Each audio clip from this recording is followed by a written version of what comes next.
dominating Hollywood starting with Scarlett. This video is purely for entertainment and does not infringe on copyrights or laws. The rights to the novel and image belong to the original author. We do not claim ownership. Don't like waiting and want to listen to this fanfic in full now? Subscribe to our Patreon, where you'll find the best fanfics. Chapter 1, Being Frank. 2002, New York.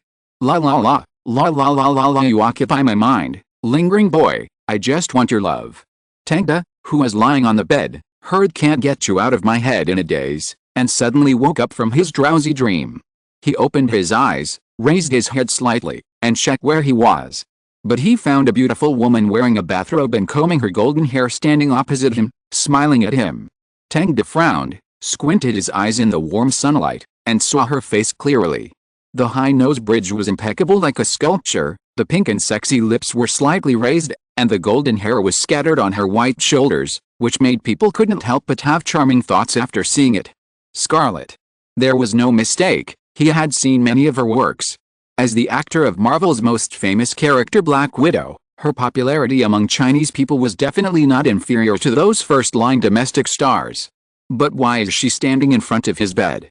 His brain was working fast, and then he flashed back to the clips of last night. The blurry bar, the heavy subwoofer, and the crowd dancing wildly on the dance floor. The two met because of a glass of wine, followed by passionate kissing and the rustling sound of stripping. The messy sheets and the messy ground in front of him can also prove this. Since he traveled to America in 2002, Tang has also thought about whether he would meet those celebrities in advance, but this way of meeting is definitely the most honest of all. Just when he thought of this, Tang heard Scarlett's voice. "Good morning, you are sleeping so soundly that you can't wake up even if you push." Tang, who recalled everything, relaxed his brows and smiled. "Good morning, baby. You know, there is no land that is plowed to death, only cows that are tired to death. Your metaphor is quite interesting." Scarlett lifted her hair and gently wiped her slender swan neck with a towel. The water drop slid down her collarbone and fell into the invisible abyss. "So what about you, beautiful Miss Scarlett? Did you have a good time last night?" Hearing his question, Scarlett raised the corner of her mouth. "Good, very good. We had a wonderful night. Although this is my first time trying it, I think if my friends heard that someone could do it all night, they would probably exclaim to God." Scarlett smiled slightly, and then unabashedly lifted the towel on her body, revealing her voluptuous figure. Although she was only 18 years old at this time, she already had the demeanor of a future black lady. Tang stared at her intently and whistled involuntarily. The once untouchable superstar undressing in front of him was really more exciting.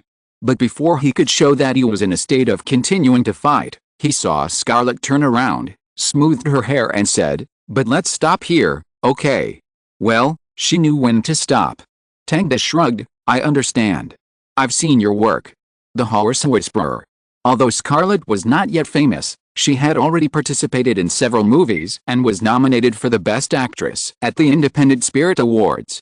Tang knew that actresses at this stage should not have any scandals, although many stars certainly had them privately. "Are you my fan?" Scarlett put on her clothes with a puzzled expression, then spread her hands. "It's really my honor." "I guess so." Scarlett tidied her hair and went to the bathroom again.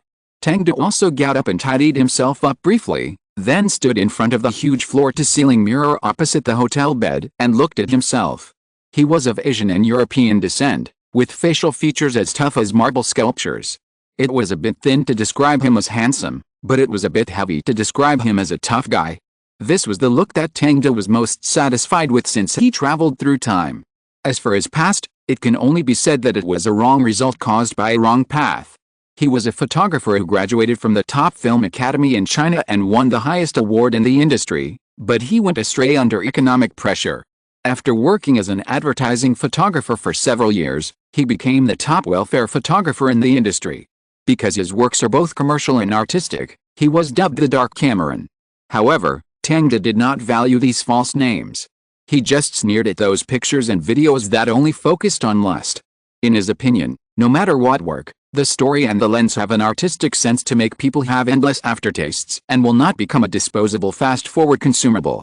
However, many films are only concerned with venting desires and cannot meet people's growing spiritual needs at all. So he insisted on shooting with a complete plot and excellent composition. Although the cost is high, The number of movie subscribers has been steadily increasing, which makes other colleagues envious. Perhaps this made some people jealous. On the day of shooting the new movie, they suddenly faced a police search, and they accidentally fell off the building when they jumped out of the window to avoid it. However, Tang was very happy when he first found that he had traveled to the unbridled free paradise of America, thinking that what he had learned was finally useful. Unfortunately, after half a year, the pressure of poor family and money made him exhausted.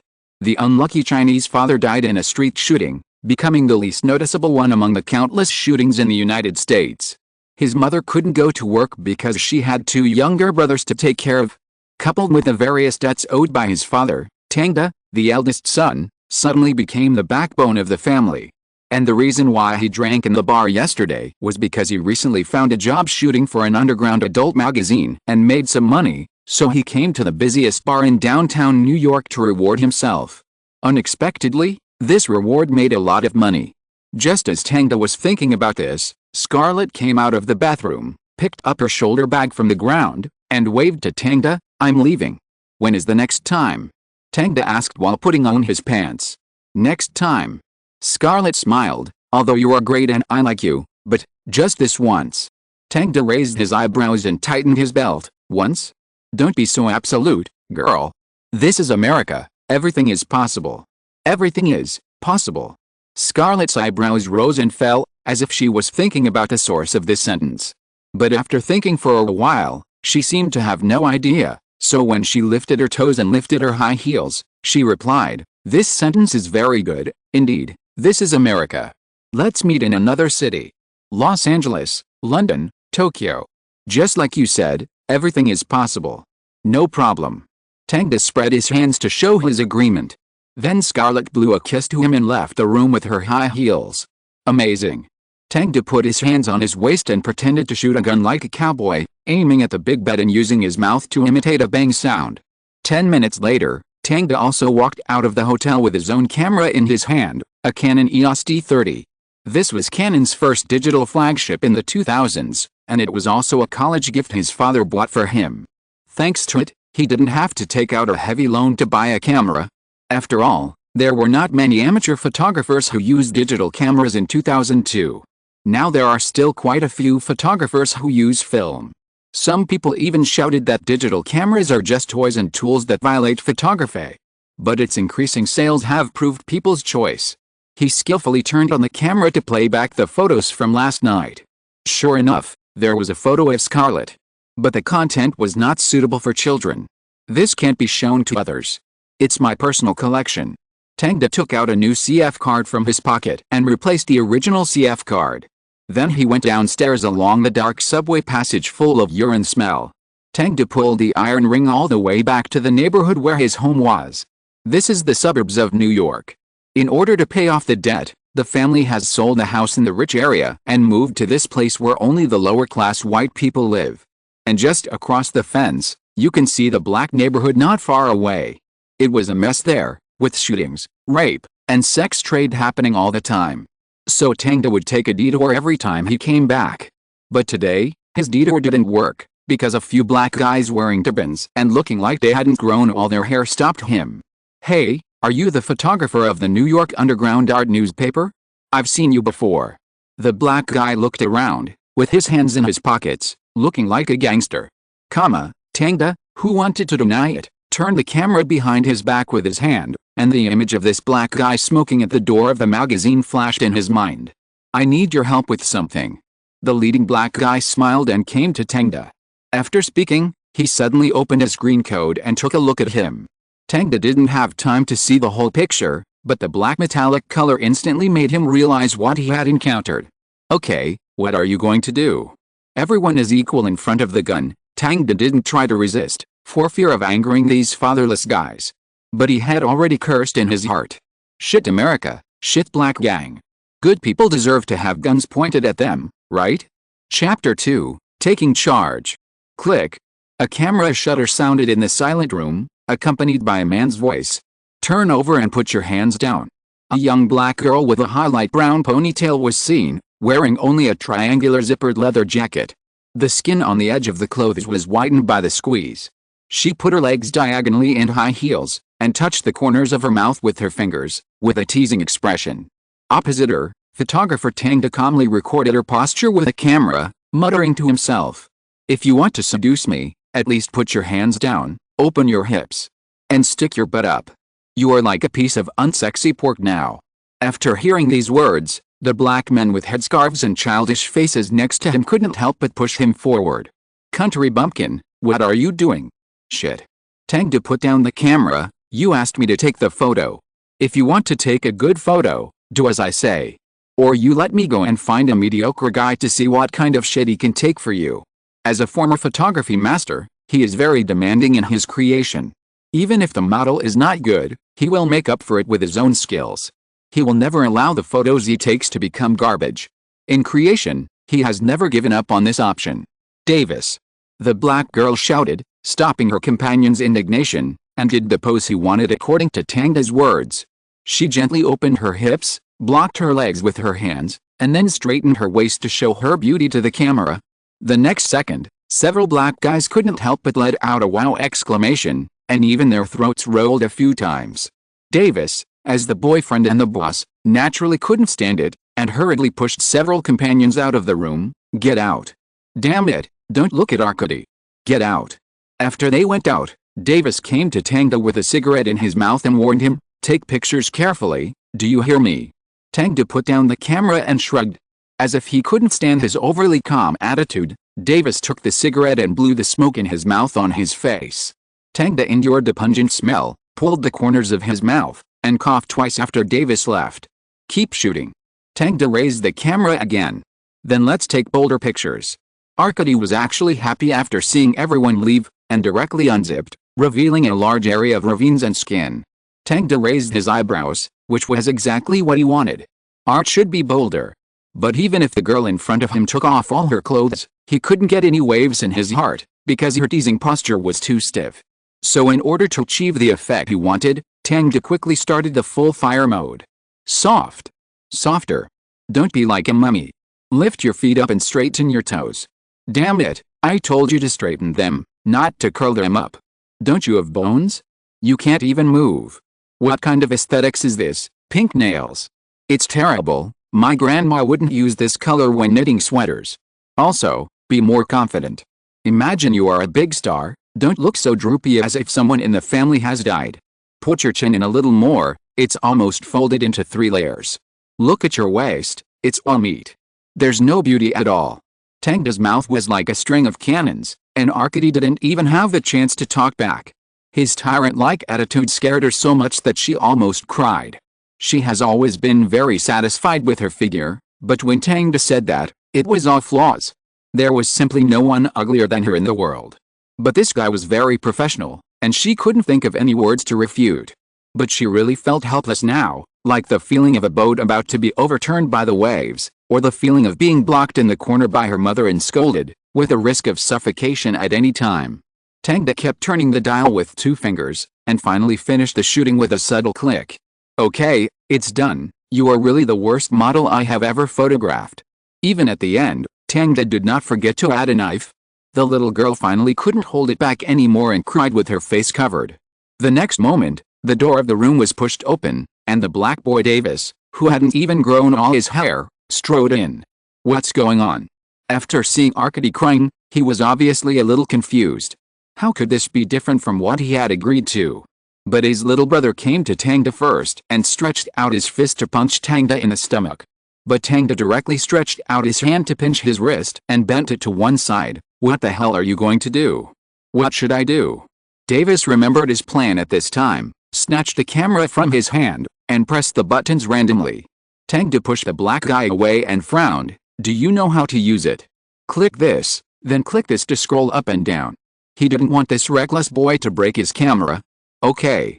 Davis blurted out a word and swallowed the rest of the words, then checked the photos of his girlfriend. But the more he looked, the more surprised he was, because the photos taken by Tang were very professional, which not only made people feel advanced, but also made people involuntarily sprout a certain impulse and desire in their hearts. Especially a photo of Arkady standing on a transparent table with one foot. The photo angle was very low. The figure filled the screen, and the sharp high heels were about to pierce through the screen. Even though Davis hadn't seen too many photos, he could see that Tangda's photos were indeed good. But the admiration was just extinguished by the desire for money. He threatened Tangda in a stern voice, "Do you know how many years it will take to force underage girls to take erotic photos?" It turned out that they were waiting for him here. Damn, when did these black people also know that the industry has been upgraded, and they have changed from robbery to honey trap? So, what are you going to do? Tangda knew very well that they were not going to put him in jail. So, Davis took out his wallet from his arms and dumped everything in sight onto the floor. Dang! A pile of 5-cent coins and a few bills fell out. That was Tangda's payment for shooting adult magazines. Davis blew a whistle, and the other black guys immediately stepped forward to take the money. After that, he also seized the Canon camera. A camera that can play back must be a high-end product. Although he didn't understand it, he knew that this thing could be sold at a high price. It was not until they really couldn't find any money from Tangda that they finally let him go. "Listen, country boy, if you dare to ask someone to come over, I will use this thing to shoot you." Davis took out the pistol from his armpit while smoking a cigarette. The black barrel was full of dark light under the reflection of the room light, which made people tremble. However, before Tangda could answer, a series of heavy footsteps came from the door, and then a huge black man wearing old-school style clothes and a baseball cap rushed in, surrounded by several younger brothers. "Asshole. I'm about to release an album, and you're still fucking with this." His voice was loud and his movements were extremely violent. He came close to Davis and gave him a loud slap, which made him spin around in a circle. "Raymond." Davis covered his face and was about to explain, when he saw Raymond roaring at him with his mouth wide open, "What if you fucking get the cops here? How many times have I said it?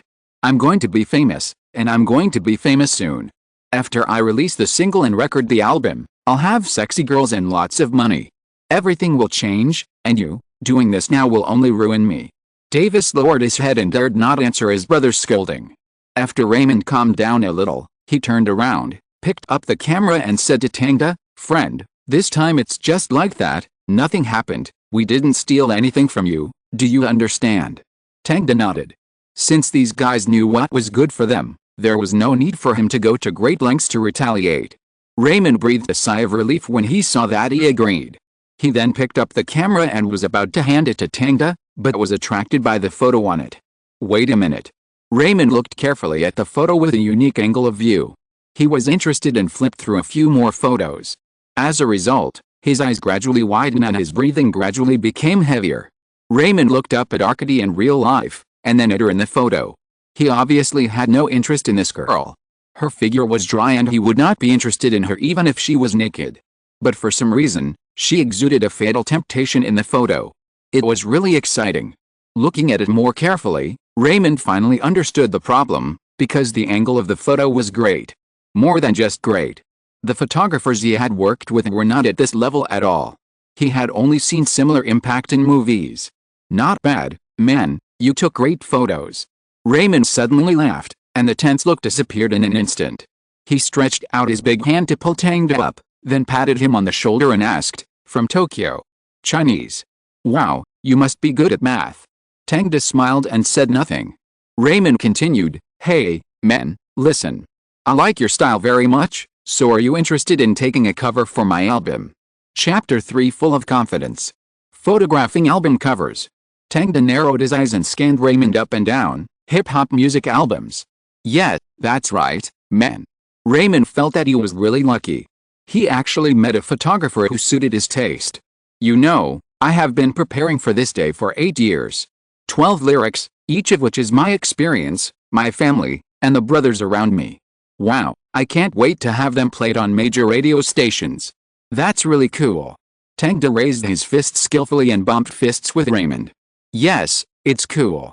Raymond just finished speaking when his cell phone suddenly rang. He handed the camera in his hand to the younger brother next to him and took out the phone to answer it. After the younger brothers got the camera, they wanted to hang it around their necks for safekeeping, but suddenly saw the exciting photos on it that were enough to shock their eyes, and they couldn't help but fumble and flip through it. Facts have proved that when sperm is on the brain, men can learn anything in a very short time. Although he has never touched a camera, this younger brother found its operating logic by instinct. He looked at the pictures one by one, spitting and swallowing. while the people around him also gathered curiously, standing on tiptoe or leaning on shoulders to look at the marginal photos on the camera screen. Gudong. Arkady suddenly felt that many black boys looked at her with fiery eyes. They were not like this before. She forgot Tang's humiliation of her in an instant, and showed off her body lines to her heart's content, and occasionally pulled down the zipper to reveal a little skin.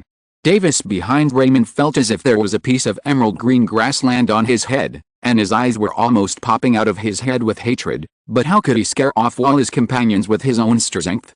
He could only watch everyone arguing around the camera, leaving him here helpless and furious.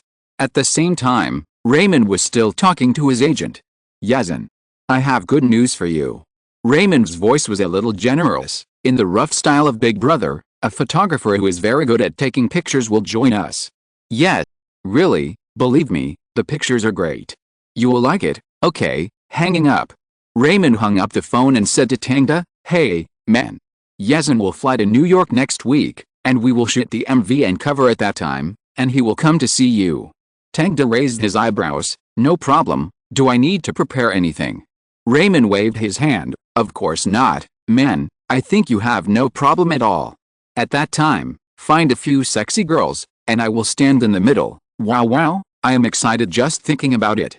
He said all this with saliva flying, as if the American dream was about to come true before his eyes, but Tangda was not interested in it. Okay, can I leave now?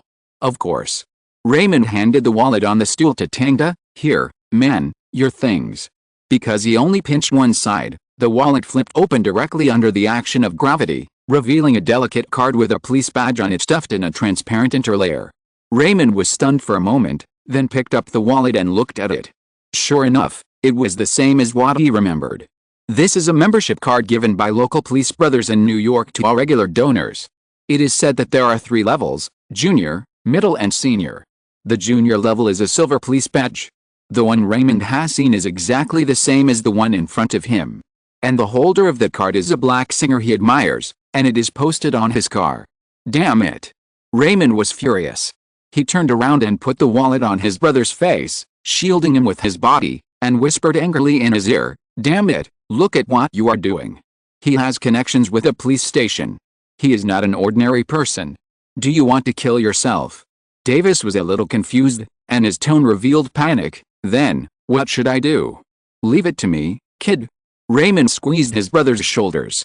After that, he went up to Tangda and put his arm around his shoulders. He considerately put the wallet into his pocket and patted him with his big, broad hands. Brother, I want to apologize for my reckless brother. Tangda raised his lips. He didn't expect that the junior membership card bought by his father before his death was quite useful. At least it could scare some people in the slums.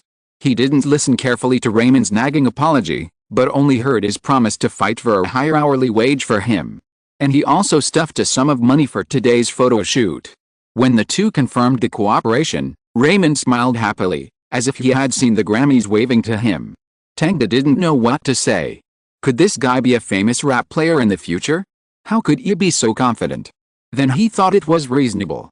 It was because these guys had a low vision that they thought success was very simple. As long as they put on a gold chain and sang a few hip-hop songs, they could gain a lot of fans and money and reach the peak of their lives. But they often forget their true level. But this had nothing to do with him. He was just a photographer who took pictures for money. At most, he could make his album cover more eye-catching. After agreeing on the time and leaving contact information, Tangda took his camera away from the group of excited black guys. At this time, their eyes looking at him had completely changed. It was as if they were looking at an authoritative mentor. There was excitement and admiration in their eyes. It was obvious that they were deeply impressed by his shooting skills. Tangda was calm and composed. He had seen this kind of look many times in his previous life. At his level, it was no longer him who went to find people, but the welfare girls begged him to take pictures. Because it was an honor to be photographed by him. All the like-minded people would regard the girls who appeared in the photos as the new generation of Tang girls and spread them widely. But that was all in the past. Tangda walked back to the white neighborhood in the cool evening breeze. When he walked to the door of his house, he heard his mother's voice coming from inside. Regis. Stop. I told you to stop. Don't make the floor dirty. Luis. You too, dare to play with your brother's guitar? Be careful, your brother will come back and beat you up. Just like in the past, Tang's family has always maintained a lively atmosphere. Even though this lively atmosphere gave his mother Carmela a headache. Ding-ling-ling. The wind chimes at the door rang. Tang pushed open the door and walked into the living room. I'm back. Brother. Regis, who was rolling on the ground, stopped and stood up to greet him. Luis put his hands behind his back, pretending to be indifferent and staring at his brother with a squint. Tang did not blame the two little guys, but just stretched out his hands to touch their little heads, letting them continue to play happily, and then walked to the kitchen. His mother Carmela was busy at the stove. Why did you come back so early today? Did you finish your work? No, not today, but there's a job next week. Tang picked up an orange and peeled it for himself, tearing off the white orange peel bit by bit, and explained to his mother, I'm going to shoot an album cover. Album. Carmela turned around and put the frying pan on the center island countertop, poured a large bag of vegetables bought with relief money into the sink to wash, and picked and chose while wondering, why, are you going to shoot a photo album for a female star with big breasts? My great photographer. She knew very well what her son was doing on a daily basis, and Tang never concealed it. No, it's music, a music album. Thank God, it's finally not shooting those nude magazines. Carmela put her hands together and prayed. Tang shrugged, with a smile on his face. Nude magazines make money quickly, Carmela. You and your father are cut from the same cloth. Tang told me the same thing when he was trading stocks before, but you see, he left a lot of debt after his death. His wife and children have to live in the slums. Although there was some complaint in her words, Carmela said it with a smile. Tang knew that his father had made his fortune by doing unconventional things. After all, the status of Chinese people in that era was really low. You could make money by hard work, but you couldn't make a lot of money. Don't worry, I won't follow my father's old path. Tang comforted his mother and ate the orange. Suddenly, he remembered the smell of shower gel from Scarlett, which was also citrus. So he picked up the orange and put it to the tip of his nose and sniffed it gently. It smells really good. Chapter 4, Poor People's Hell. After dinner, the two little guys watched cartoons in front of the TV, arguing about who was the protagonist. Mother Carmela sat on the sofa with an account book to do the accounting. After the death of the cheap dad, they left a lot of credit card debts. They had to pay several payments every month, otherwise they would face the risk of being sued. Just like the Brown family who originally lived next door, because of a quarrel, the youngest son beat someone. Their family had no money to pay the lawyer's salary, so they had to be appointed by the court. As a result, the lawyer was useless, and the judge directly sentenced him to prison for reform, and he also had to bear a compensation. But most prisons in the United States are private, and their family can't even afford the prison fees, resulting in the youngest son taking on a prison loan after he was released from prison. The two loans made them breathless, and they didn't repay on time, and then the prison sued him in court. The evidence was conclusive and there was nothing to defend, so he went in again, still in the same private prison, with the same loan. And along with the loan, there was also a high interest rate. Their family sold the house and now it has disappeared. If things go as expected, the youngest son may continue to be trapped in this cycle in the future, get out of jail, pay back the money, be prosecuted, get out of jail, pay back the money, be prosecuted. Until he picks up a gun and rushes into some places like a psychopath to kill people. Tang was surprised for a long time after hearing about this incident. It was also at that time that he truly realized that America is indeed a paradise for the rich and a hell for the poor. This society does not talk about conscience, but only about interests. So Tang must get rid of this terrible situation as soon as possible. Hey, buddy, is there any follow-up to the last time I talked to you? Tang stood on the balcony, blowing the cold wind and dialed his friends' phone numbers one by one. Did they say the film is about to start shooting? What? The investors withdrew their capital? The film is dead? Well, my condolences, buddy. I'll buy you a drink when I'm free. Jack, long time no contact, how are you doing? Do you have work? Are you quitting too? Planning to go to Chicago? What are you going there for? Are you planning to join the mafia? Come on, brother, your tiny body can't withstand bullets. Okay, I won't interfere with your decision, but you must remember to pay taxes. Hey, Judy, is the magazine you work for short of people now? Lighting and photography are both fine. You were fired? Why? Just because you cursed a black man. You're accused of racism? Bullshit. You should tell your boss that you identify as a man, a biological female who likes the same sex. FXXK America. After talking to several former classmates in succession, Tang decides helplessly. Everyone is doing badly in this damn world. He himself graduated from a third-rate university, so naturally the classmates he knew didn't do well in school. They took drugs and had parties every day, and the few who were motivated were now forced to live a normal life by the political correctness of society. On the one hand, anti-racism has become an absolute political correctness, but on the other hand, this discrimination is everywhere. The upper class and the lower class are almost two species, and the entire United States can be called a magical realism experimental base. Although Tangda is not black, his white mixed-race identity is only slightly better than that of blacks, and many job opportunities cannot compete with real white people. This is why he looks for opportunities every day from newspapers, magazines and phone calls. Just as he continued to flip through the address book, a familiar phone call suddenly came. Jimmy. Tangda answered the phone immediately. Jimmy was his best friend in school. He studied directing, but after graduation he has been running around in various crews as a stagehand.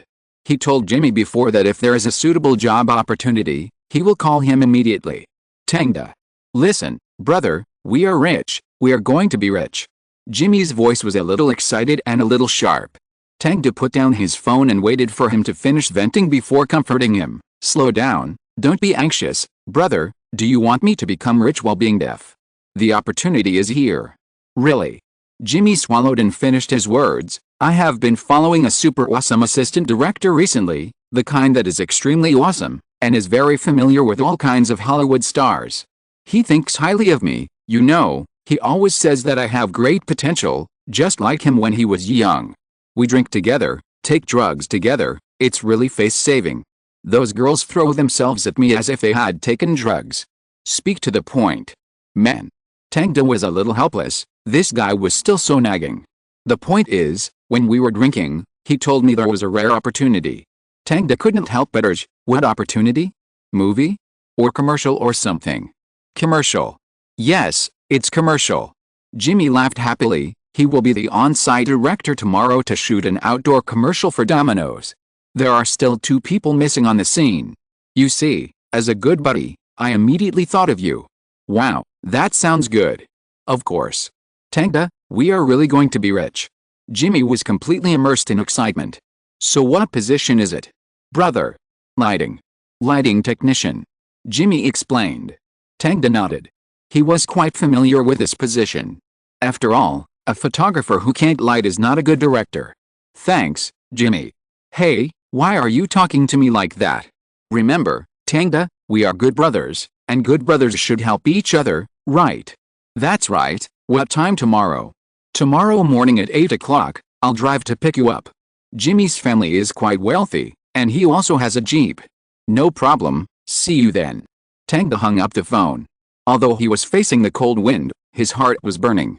Turning back to the house, he saw 2 little guys jumping on the sofa. Tangda went up to pat their butts and played with them for a while in laughter. The next day, early in the morning, Tangda walked out of the house wearing a brown coat, holding a sandwich made by Carmela in his mouth. The air in the morning was colder than any other time. The homeless people on the street built their own homes with cardboard, and now they were curled up in a pile of lunchbox garbage without moving. Even if someone died here, it sometimes took a few days to find out. After all, there were too many homeless people, and no one cared what happened to a homeless guy. Unless the rotten stench affected other people's rest, or a friend who was also a homeless person came and found that he had an erection. And those who came to take away the body did not have any sympathy for him, but instead disliked these guys for causing them trouble. Damn America. Tangda watched coldly, and in addition to the grief of the rabbit's death, there was also a constant flow of motivation from his heart. Opportunity, I need an opportunity to get out of this awful life. Tangda sighed, and the next second he saw a green Jeep speeding from a distance.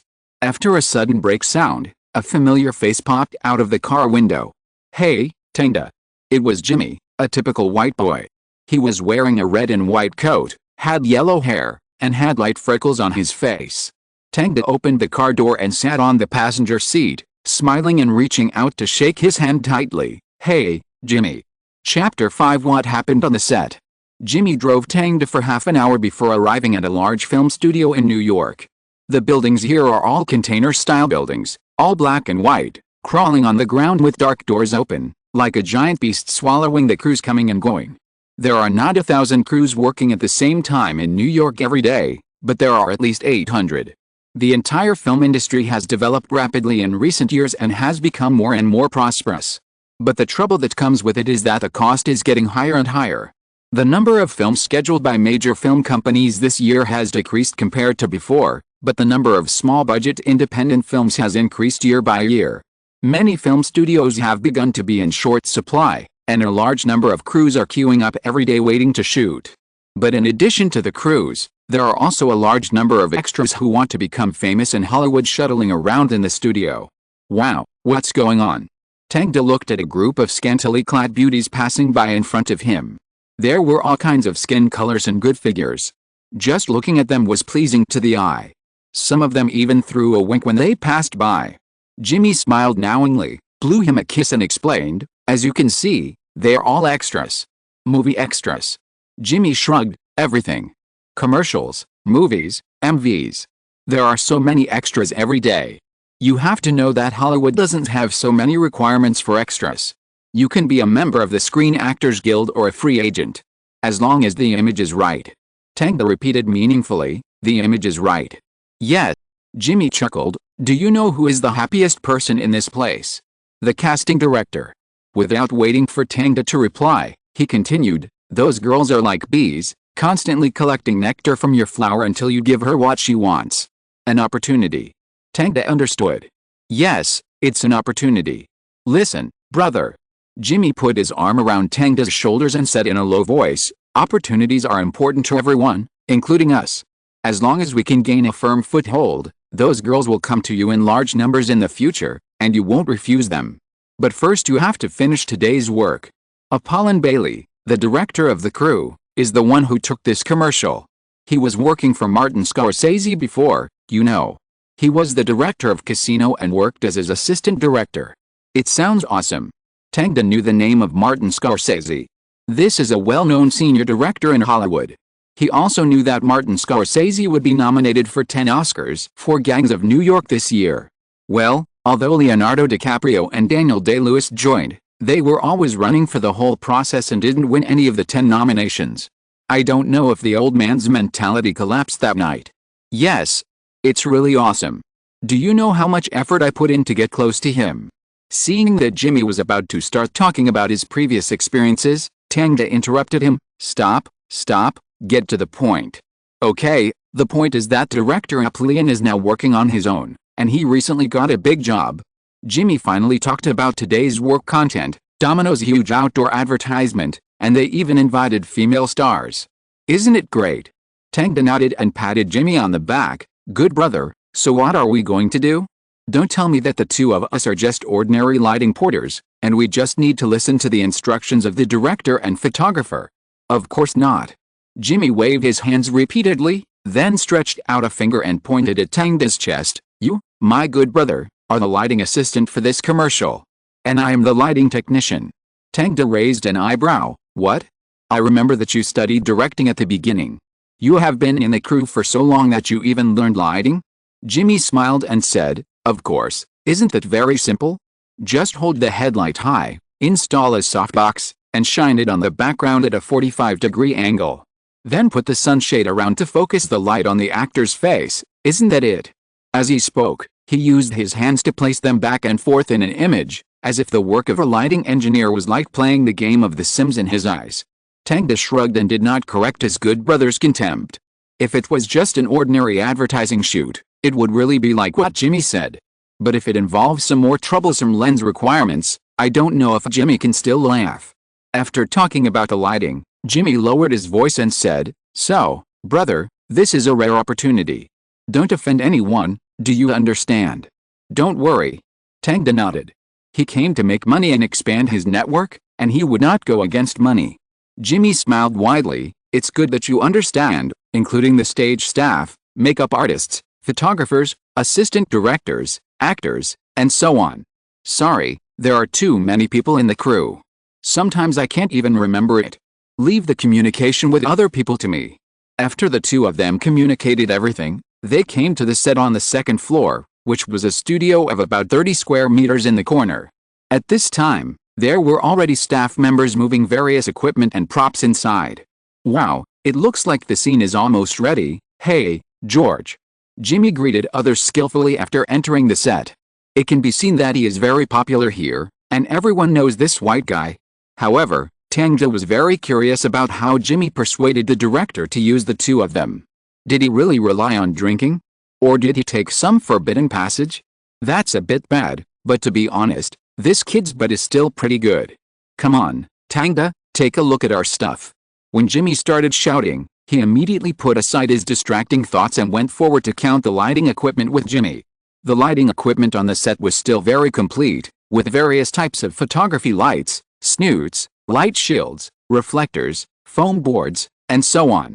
Tang touched them lovingly for a moment, feeling that his memory of photography was being awakened, and began to have an instinctive reaction from the bottom of his heart. Jimmy, let's set them up first. So Tang directly picked up a lamp and walked to the arranged scene. It was a huge mountain background printed as a poster, and there were rows of high and low mountains and forests on the ground as the foreground. Wait, brother. Jimmy was startled, not daring to let others hear his voice, and quickly came to Tang and whispered, "What are you doing, brother? The director hasn't come yet, and we don't know what he is going to shoot." Tang spread his hands. "Relax, brother. This scene is very simple, look at the poster at the back. The director probably wants the actors to eat pizza in the front, so the position is probably here." He stretched out his foot and stepped on a place casually, and the next second a stagehand came over with tape and taped this position into a cross shape.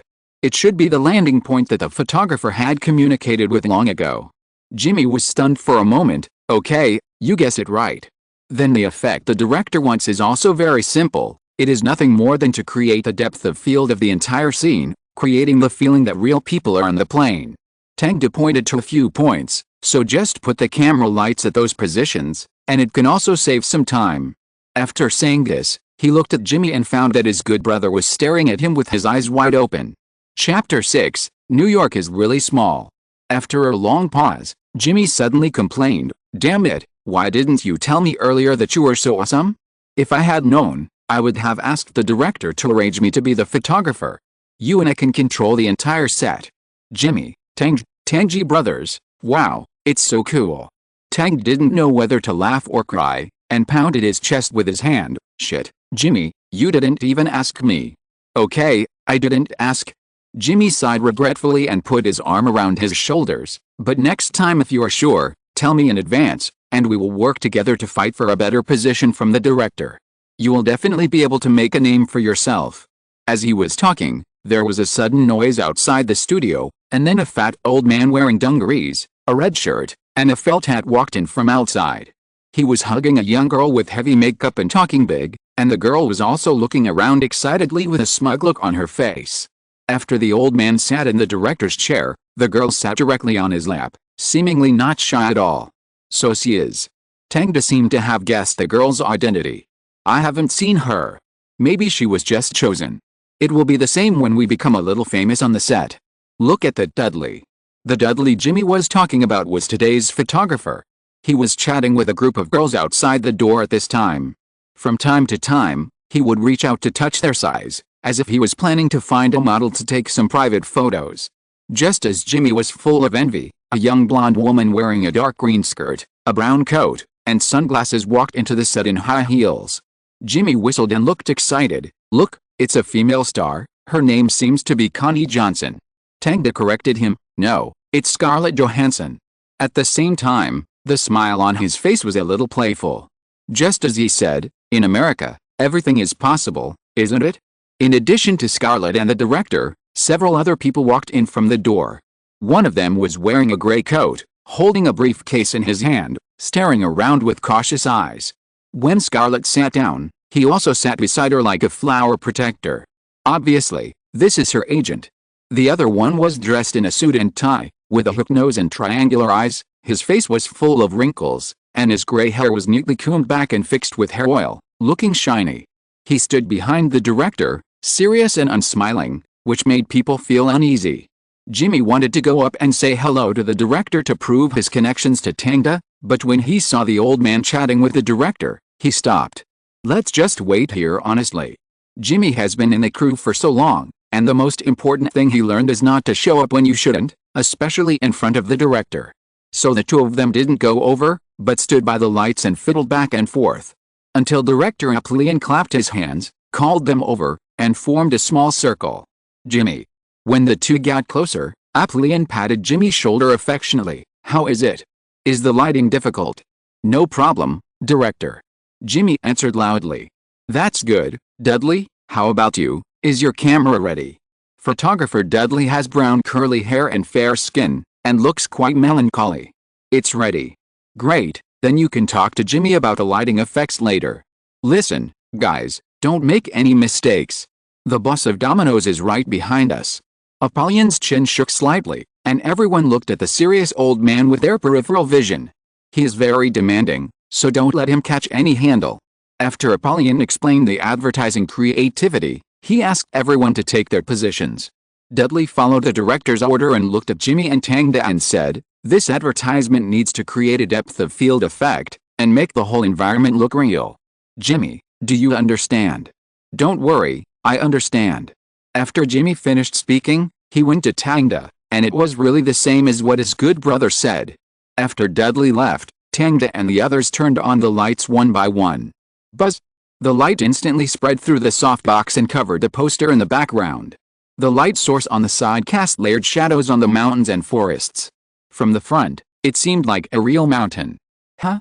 Dudley, who had just set up the camera, opened his eyes wide, thinking to himself that he had just finished talking. How could Jimmy arrange the lights?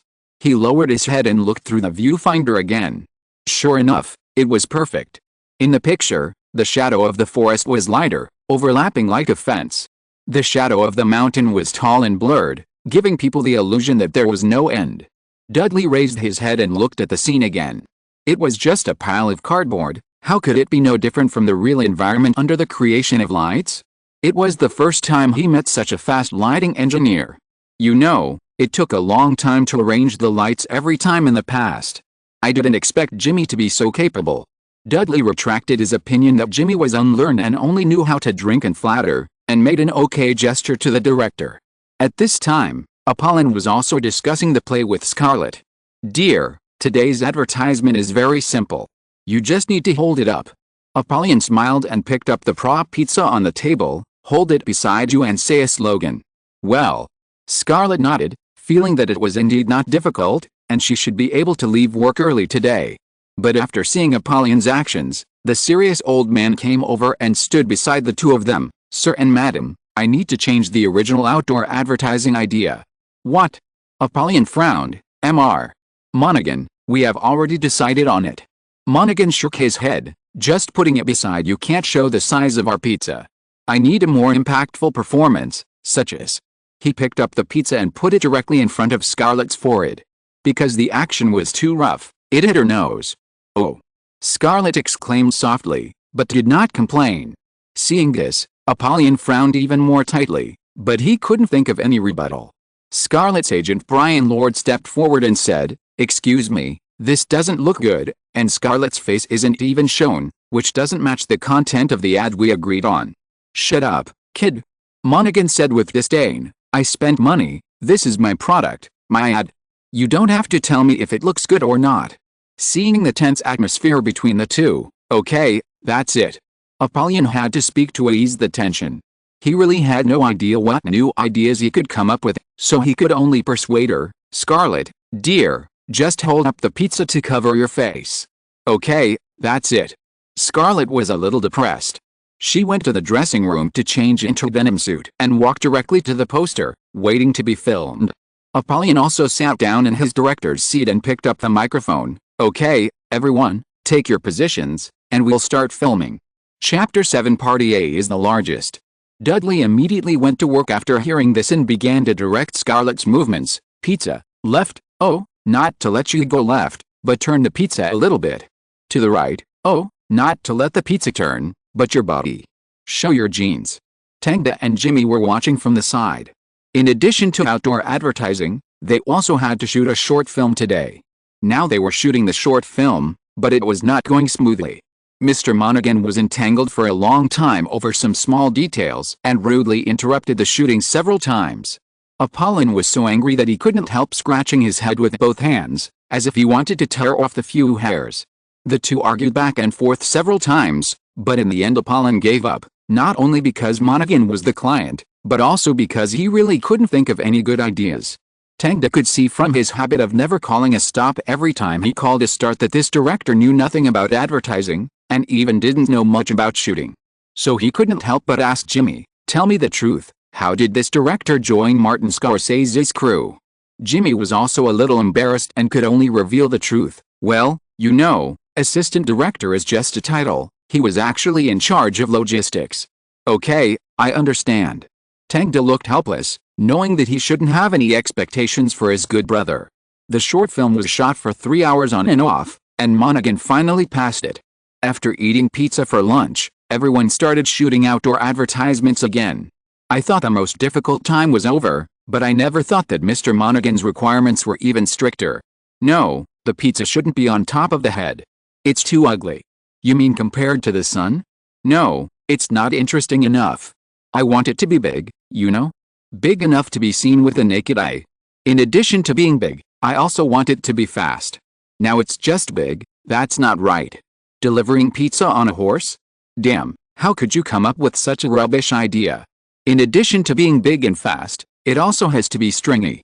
How can people have an appetite without pizza stringy? Too bad, this ad is too bad, Apollon, if you shoot it like this, I think I have to stop shooting." Monaghan kept on talking about his opinions, disturbing everyone's scalp. By 6 o'clock in the evening, the ad had not been shot yet. Everyone was a little tired. Don and Jimmy went back and forth to set up the lights many times and were exhausted. Scarlett simply sat on the ground and watched Apollon and Mr. Monaghan have a heated discussion. "Mr. Monaghan, what kind of creative idea do you want?" "What I want is very simple. We want to highlight the large quantity of our products, the fast delivery speed, and the ability to draw lines, so that the audience will look appetizing. But the current advertising ideas can't convince me at all. Even I don't agree with it. How can you expect those customers who drive by to agree with it?" "Okay, then I'll try again." Apollon kept wiping his sweat with a handkerchief, as if the air on the set was already burning. But Mr. Monaghan didn't intend to let him try again, and directly said, "Apollon, that's it for today. Tomorrow, I'll give you another day, just one day.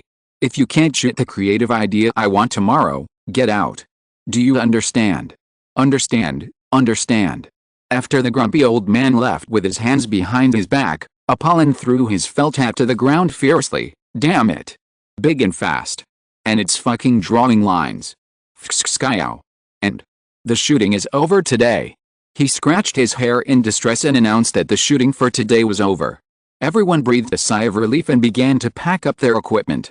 Scarlett turned her head slightly, glanced at Tang who was carrying the lights, and then stood up and walked towards her agent. After the two figures disappeared from the door, Apollon and the young girl beside him half-heartedly entered the dressing room next door. About 3 or 4 minutes later, the old man came out of the dressing room holding his belt, and the young girl frowned and walked out of the studio quickly. "Jimmy." Apollon looked a little decadent and irritable, and waved Jimmy over. Jimmy pulled Tang over again, and the two came to the director. "Drink with me tonight." "No problem." Jimmy nodded decisively, and then patted Tang's shoulder. "This is my good brother, Tangda." "Tangda." Apollon glanced up and down at Tangda, shrugged and looked indifferent. "Then let's go together, I have to drink a lot today. Damn dominoes." "Damn dominoes." Jimmy followed up, and then the two looked at Tangda in unison. "FXXK's dominoes." Tangda added, causing Apollon to laugh happily. "Yeah, you're right." After getting familiar with the director, Jimmy and Tangda continued to move the equipment. It was not until 8 o'clock in the evening after dinner that Apollon called Jimmy to tell him the location of the bar. Jimmy hurriedly took Tangda there. At this time, the atmosphere in the bar had begun to become intense. Take off. Take off. Take off. Many men who had just finished work were rushing in front of the stripper's bar. There were cigarette butts all over the floor. They were shaking the money in their hands, sniffing cheap perfume, and excitedly wanted the stripper to take off a few more pieces. Jimmy and Tangda walked through the crowd and walked towards the private room. To be honest, it was the first time Tangda had seen such a scene in his life. With the extremely rhythmic music and flashing colored lights, it really gave him the illusion of being drunk and decadent. But unlike the past impression, the faces of the strippers here are hidden in the thick shadows. Although their movements are open and close, they basically do not reveal any content that is not suitable for children. In the United States, strippers are a very formal business, and clubs involving stripping performances also have strict registration and division.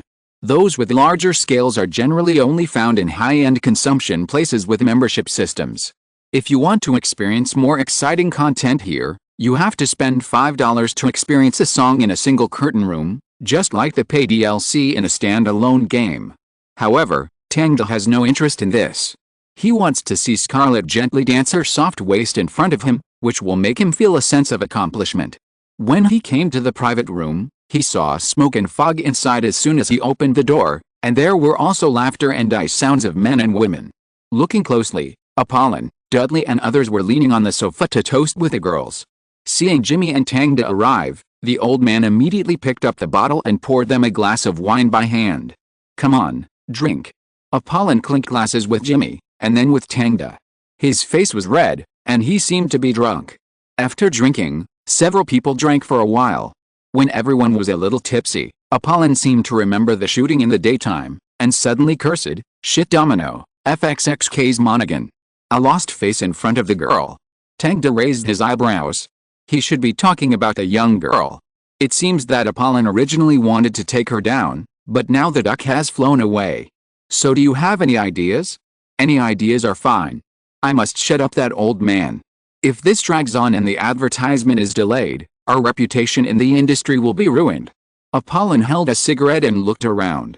But everyone lowered their heads and looked very silent, without any boldness when drinking. Except Tangda, because he suddenly thought of a classic case in his mind. One of the top 10 classic American pizza advertisements, from a pizza advertisement of a niche brand. It was a work with perfect creativity, using two different elements to successfully show the advantages of the brand. Although it was not completely consistent with the requirements of the Domino's board, Tangda could modify it with his own ideas to make it meet the promotional needs of Domino's. So he touched Jimmy with his knee, and Jimmy frowned and looked at him. When the two looked at each other, he quickly understood what Tangda meant. Jimmy raised his eyes and looked at his good brother in disbelief, using his mouth to shape the words. "Are you serious?" Tangda nodded. Of course it was true. He could help Apollon get this advertisement done. Monaghan, the grumpy old man, was speechless. If you're listening to this novel on a channel other than Fanfic World, it means they downloaded and uploaded it without effort. We cordially invite you to visit our channel, Mundo Fanfic Novelis. There you'll find the original version of this story and you can explore many other novels of various genres. We're waiting for you to immerse yourself in a world of incredible novels. Chapter 8. Let's make a bet. Ahem. After receiving Tangda's reminder, Jimmy looked at the silent atmosphere and couldn't help coughing. This sound directly attracted Apollon's attention. "Jimmy, do you have any ideas?" Jimmy immediately raised his chest. Although he didn't know what he was thinking, he was able to pretend to be confident. Tangda thought that if his good brother became a salesperson, he would be able to convince many people to buy his products. "Yes, director, but it's not me, it's my brother, Tangda." Jimmy stretched out his hand to straighten Tangda's waist. He was a famous idea king when he was in college. Very powerful. What Jimmy said was right, but he was just a bad idea king. But Apollon naturally didn't know about the stupid things the two did in college. He took a puff of cigarette with interest, leaned forward slightly, and asked with his big belly, "Tell me, Tangda, what kind of creativity is it?"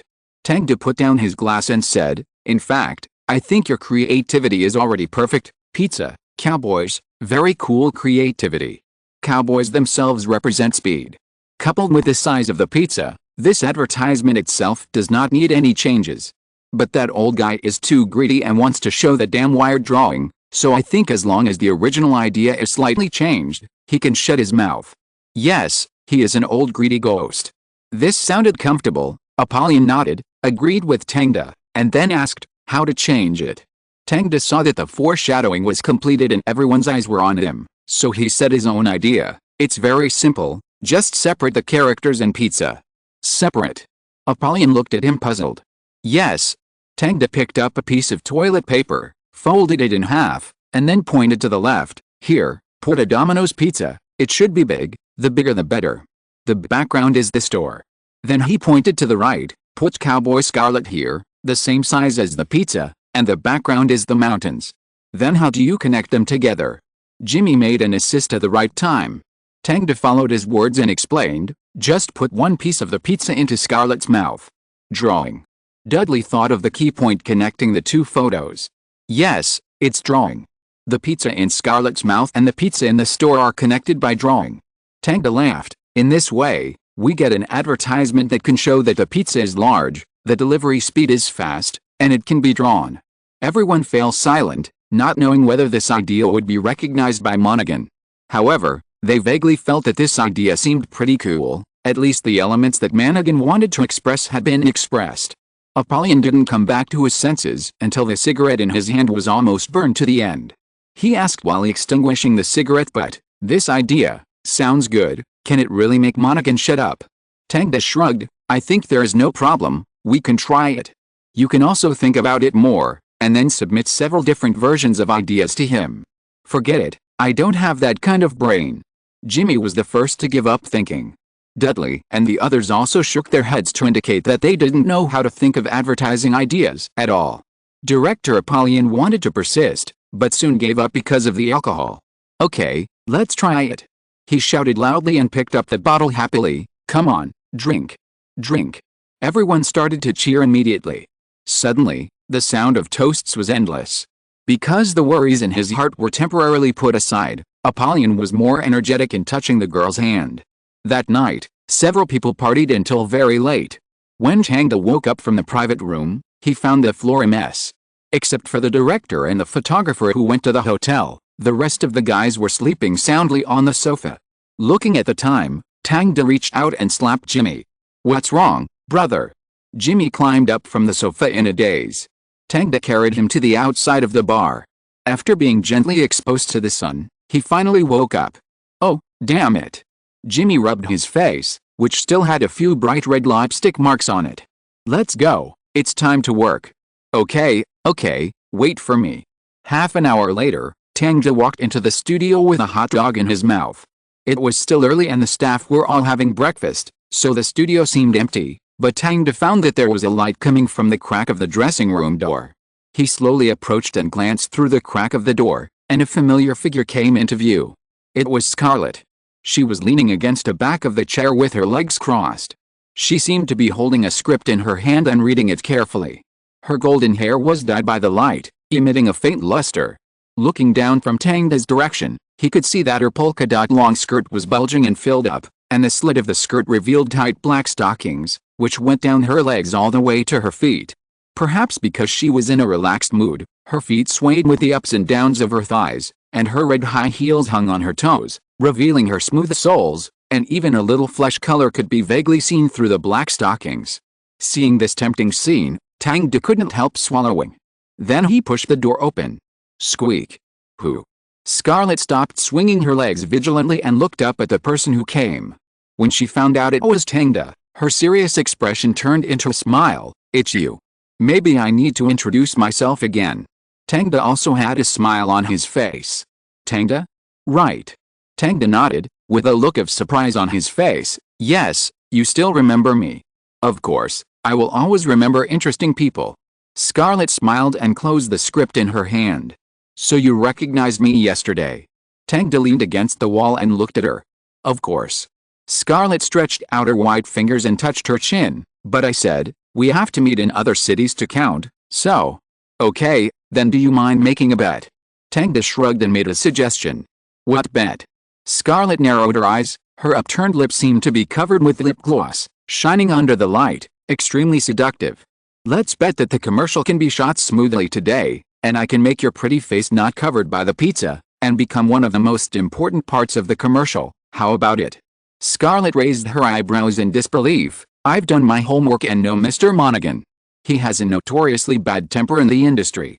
And he hates others to change his ideas the most. I heard that several directors chose to strike because they couldn't stand his tyranny. Can you really do it? Tangda shrugged. Why not try? If I succeed, you kiss me, how about it? Scarlett was a little surprised. I thought you would say to do it again like last time. What? Do I look like the kind of guy who is horny? Scarlett looked at the handsome lighting engineer carefully.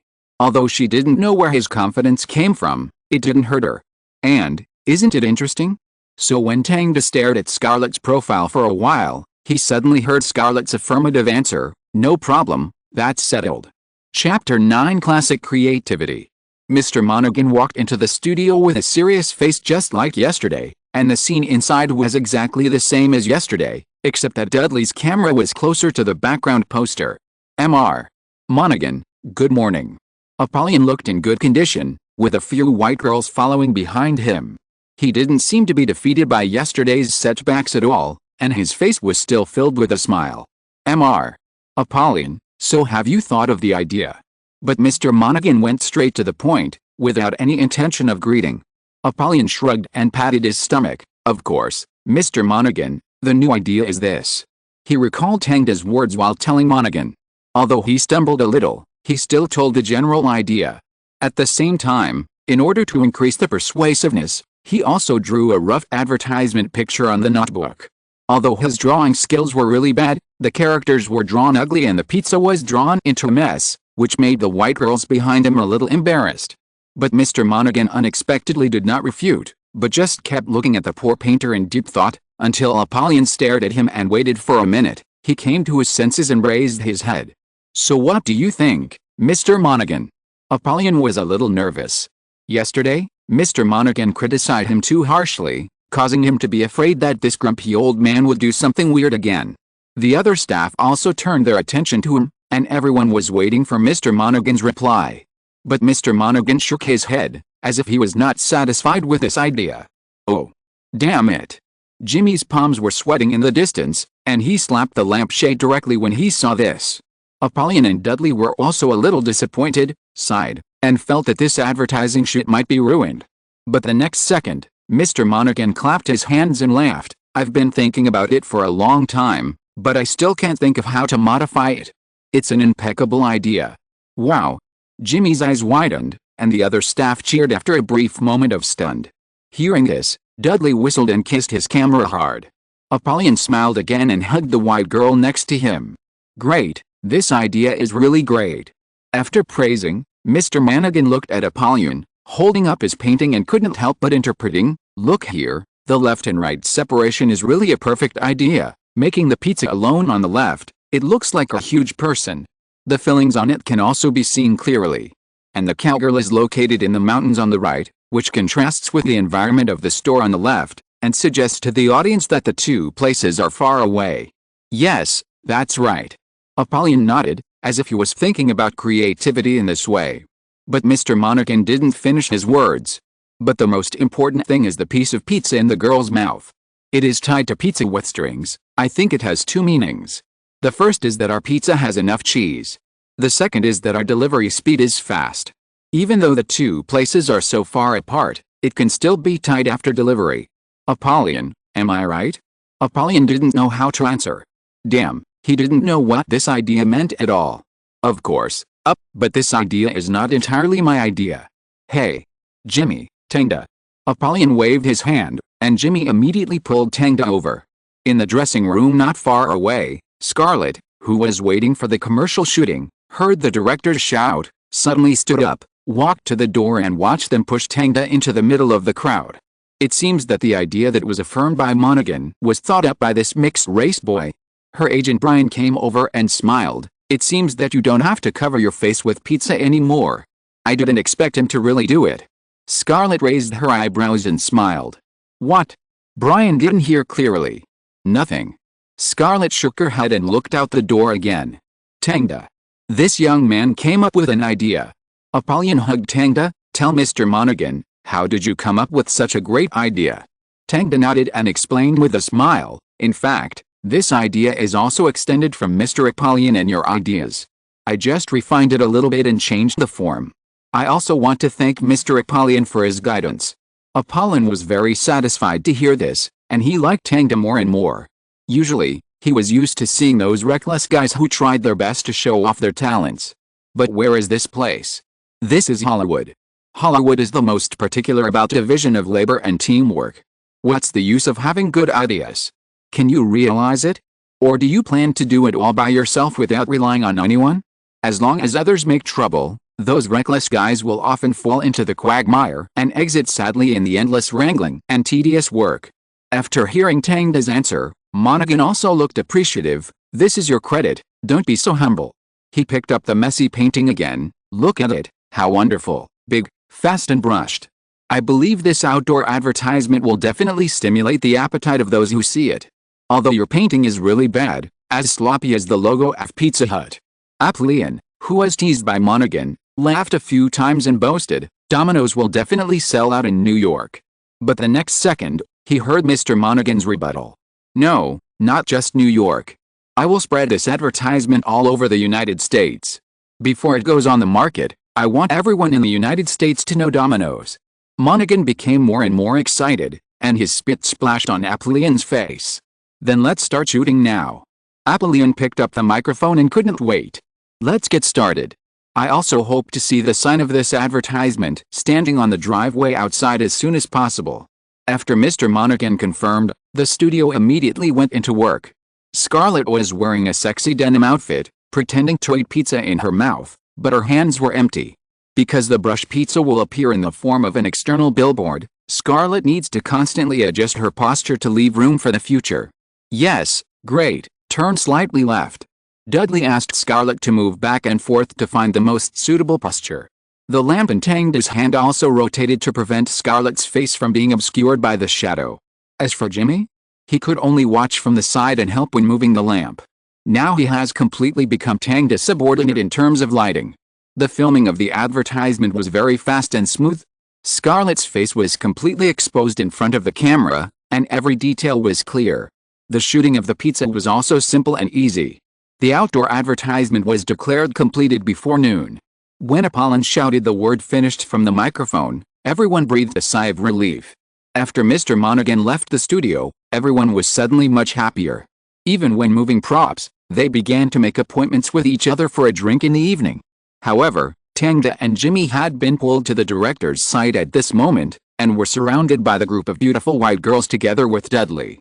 Chapter 10 He belongs to me. Before being dragged away, Jimmy whispered to his good brother about his experience. Listen, brother, do you know how to pick up girls? Tang looked surprised. What's so difficult about picking up girls?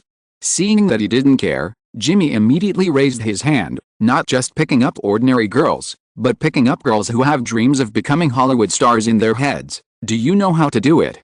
Tang heard the difference. What do you mean? Is it different from ordinary girls? Of course.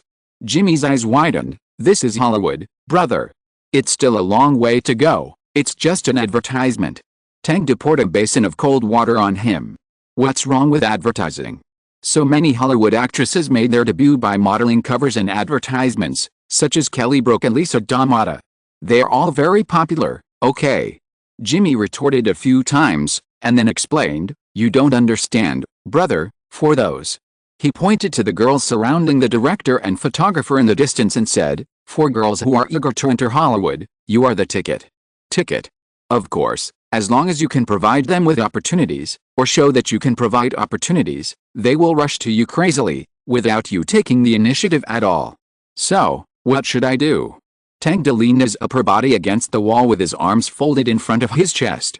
Jimmy laughed. It's very simple. Because of the creativity of this advertisement, you already have a basic reputation. They all know you now. That's enough. And if you like a girl now, just go over and invite her, just like this. Jimmy put his hand on the wall, making a wall dong gesture. Honey, I have a new advertisement to shoot next, and I'm still short of a few actresses. You have a good image. Are you interested? Why don't you say you're short of a heroine? Tang was puzzled. They are just easy to deceive, not stupid. Jimmy shrugged. When you finish speaking, there are two situations. One is that she is excited and wants to agree. At this time, you can ask her to follow you into the dressing room or lounge and say that she wants to audition. You know. The other is hesitation. She actually wants it, but she doesn't want to show that she wants it. You know? At this time, you can just leave her a business card or phone number. Believe me, within a day, she will contact you that night. Tangda whistled. It sounds easy. Of course it's easy. Jimmy said proudly, this is Hollywood. Even if they will be big stars in the future, now, they are just extras that no one wants. I see.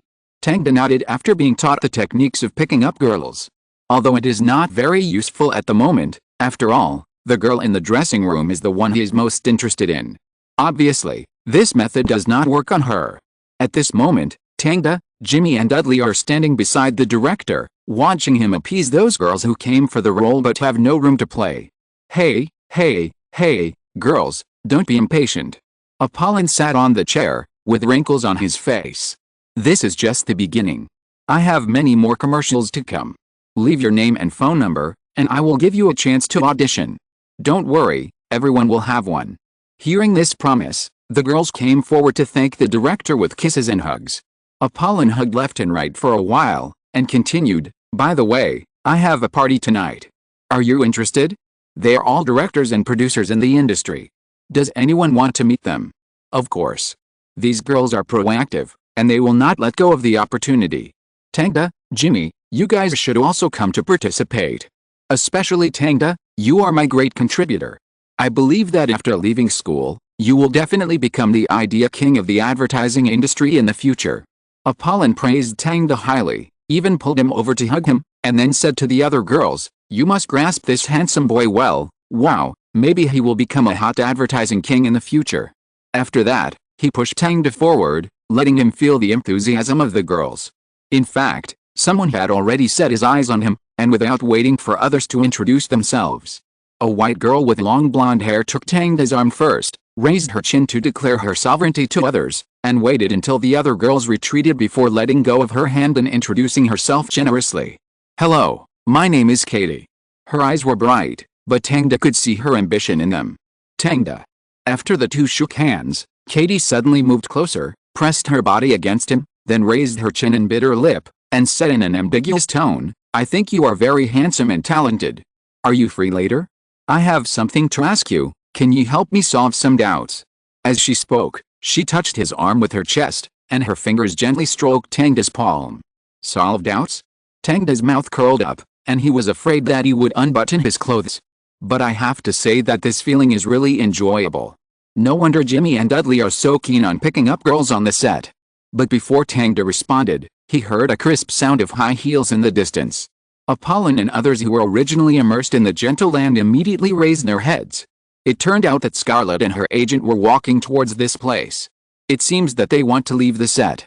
Apollon stood up and planned to say goodbye to this promising female star. He did not treat Scarlett the same way he treated the white girls in front of him. Because he knew very well that this was not an ordinary model. She became famous early, had the foundation of several movies, and even won award nominations. Although she is not very popular now, with this face, she can be the object of American teenagers' fantasy even if she is just a vase.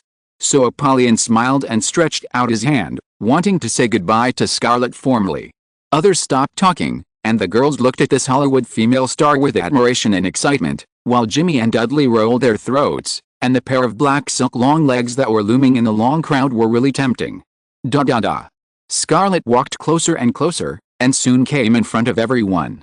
Apollon was about to step forward and greet her cordially, but he saw her directly stretched out her hand and pulled a person who no one expected to be in front of her. It was Tangda. Wow! Everyone exclaimed, showing an unbelievable expression. What did they see? Scarlett actually pulled Tangda out of the arms of the Katie, grabbed his collar, stepped forward, lifted her high heels, and kissed him hard on the lips. Without giving anyone time to react, Scarlett let go of her hand, looked down at Tangda's lips, then raised her eyes and smiled. You are great, I am very satisfied. Thank you for the compliment. Tangda raised his eyebrows, a little surprised, but more of a smile. Then Scarlett turned to Apollon and said goodbye. Director Apollon, thank you for your guidance, bye. Bye. Apollon, who had opened his mouth wide and was full of shock, came back to his senses. Just after saying 2 words, he saw Scarlett turn around and leave the set. The manager in a suit and leather shoes glared at Tangda and quickly chased after his artist. When the footsteps disappeared, Tangda and everyone looked at each other, and for a moment the whole studio fell into a strange silence. The next second, good brother Jimmy rushed over and punched Tangda in the chest. Damn it. Tangda. Why didn't you tell me earlier? Chapter 11 Throbbing Night. Tell you what? Tangda asked in confusion. Jimmy looked jealous and unwilling. Don't pretend with me. Scarlett. You are hanging out with a female star, and you still pretend to be ignorant of Hollywood. Listen, she said she is very satisfied with you. Damn it. How did you do it? The others also looked like they had seen a ghost. Katie was stunned for a long time without coming back to her senses. What's going on? I was beaten by a female star? If you say this, people will probably think it's a dream, but at the moment, this group of people are collectively in a brain crash, always feeling that what happened just now is unreal. Apollon stepped forward and patted Tangda on the shoulder. Awesome. Tangda, you must tell us this story in detail at the party later. I really want to know how you met Scarlett, you know. Dudley also stepped forward and hugged Tangda's neck, saying affectionately, brother, or should I call you dad? Tell me, I really want to know how you met the female star. Tangda couldn't stand their enthusiasm and spread his hands. Okay, don't worry, we will tell you little by little at the party tonight. Yes, tell us in detail. Jimmy shouted, and then everyone hugged Tangda and walked out of the studio. At the same time, downstairs on the set, Scarlett had just gotten into the car when she heard the complaints of her agent Brian. Scarlett. You shouldn't do this. He spoke with anxiety and dissatisfaction in his tone, as if he was angry at Scarlett's concealment. Scarlett leaned on the car door, put her legs flat on the back seat, and smiled. Is there any problem? What problem? Brian said while driving, you are now in the rising period of your career. If there is a scandal, it will be fatal. Don't be so serious, Brian, we are just friends. But you kissed him. I just think his creativity is very good and I admire his talent. What's wrong? Brian was choked and couldn't say anything to refute. It was not until the car bypassed the studio and rushed towards the airport that he couldn't help but sigh. Scarlett, if you want to see him in the future, you must inform me in advance, okay? Scarlett smiled. Thank you, Brian. Don't say thank you, just don't make trouble again. Brian looked helpless. He knew Scarlett's temperament. Once she determined something, she would never let go. Just like she used to study hard to hone her acting skills and study the role in front of the mirror day and night. That kind of hard work is the fundamental reason why she can shine in many movies. Brian knew he couldn't persuade her, but at least he had to guard the door. He couldn't let these rumors ruin her. The car drove through the street quickly, and the water splashed by the wheels sprayed at the door of the roadside villa. Wow. Hey. Be careful. Jimmy avoided the sewage and walked into Apollyon's villa with Tangda. They came in Apollyon's car, his house was nearby, and those white girls and the girls who joined later had to take the shuttle bus to come. Although whites and blacks have irreconcilable differences in many things, they have the same methods when it comes to throwing parties. There is no need to talk about rich people. They have professional channels and can find girls of all kinds of values to throw a luxurious party. But like Apollyon, a less famous advertising director, obviously can't afford such a heavy expense. So every time he is on the set, he will fool a lot of girls, contact a few directors and photographers who are good at playing, and call other girls who have dreams of Hollywood, and let them take the bus to the set together. Such a party was accumulated, with high quality and free. Occasionally, some bold girls might not be idle for a whole night. But in essence, it was a matter of mutual benefit. Many girls really relied on parties to get a role and then step into Hollywood step by step. Don't underestimate the small directors who attend parties. Although they are not famous, they often come from famous directors and have their own resources and channels. For example, if Apollyon is really willing to recommend a girl, he might be able to send her directly to Martin Scorsese's casting director. Of course, if you only have channels but no strength, you will not be successful unless you play a low-level supporting role. Don and Jimmy accompanied Apollyon to drink on the sofa, and called home to report the preparations. Soon, they heard the sound of a horn outside the door. Woohoo! Apollyon picked up the wine glass. The party is about to start. That night, the villa was brightly lit and no one slept all night. The hot figure of the girl and the intense music matched each other, accompanied by the laughter and cheers of the men. When they were drinking, there were often unknown underwear passing over their heads. American parties were so wild and chaotic. In the second half of the night, the living room was filled with the unpleasant smell of leaves. Tangda was not used to these things, and he didn't intend to immerse himself in illusions with him. He found a room and locked the door to sleep alone. Until this moment, he took out the small note that Scarlett had stuffed into his collar from his pocket. It was written on Scarlett's mobile phone number. After saving it in his mobile phone, Tangda sent her a greeting text message.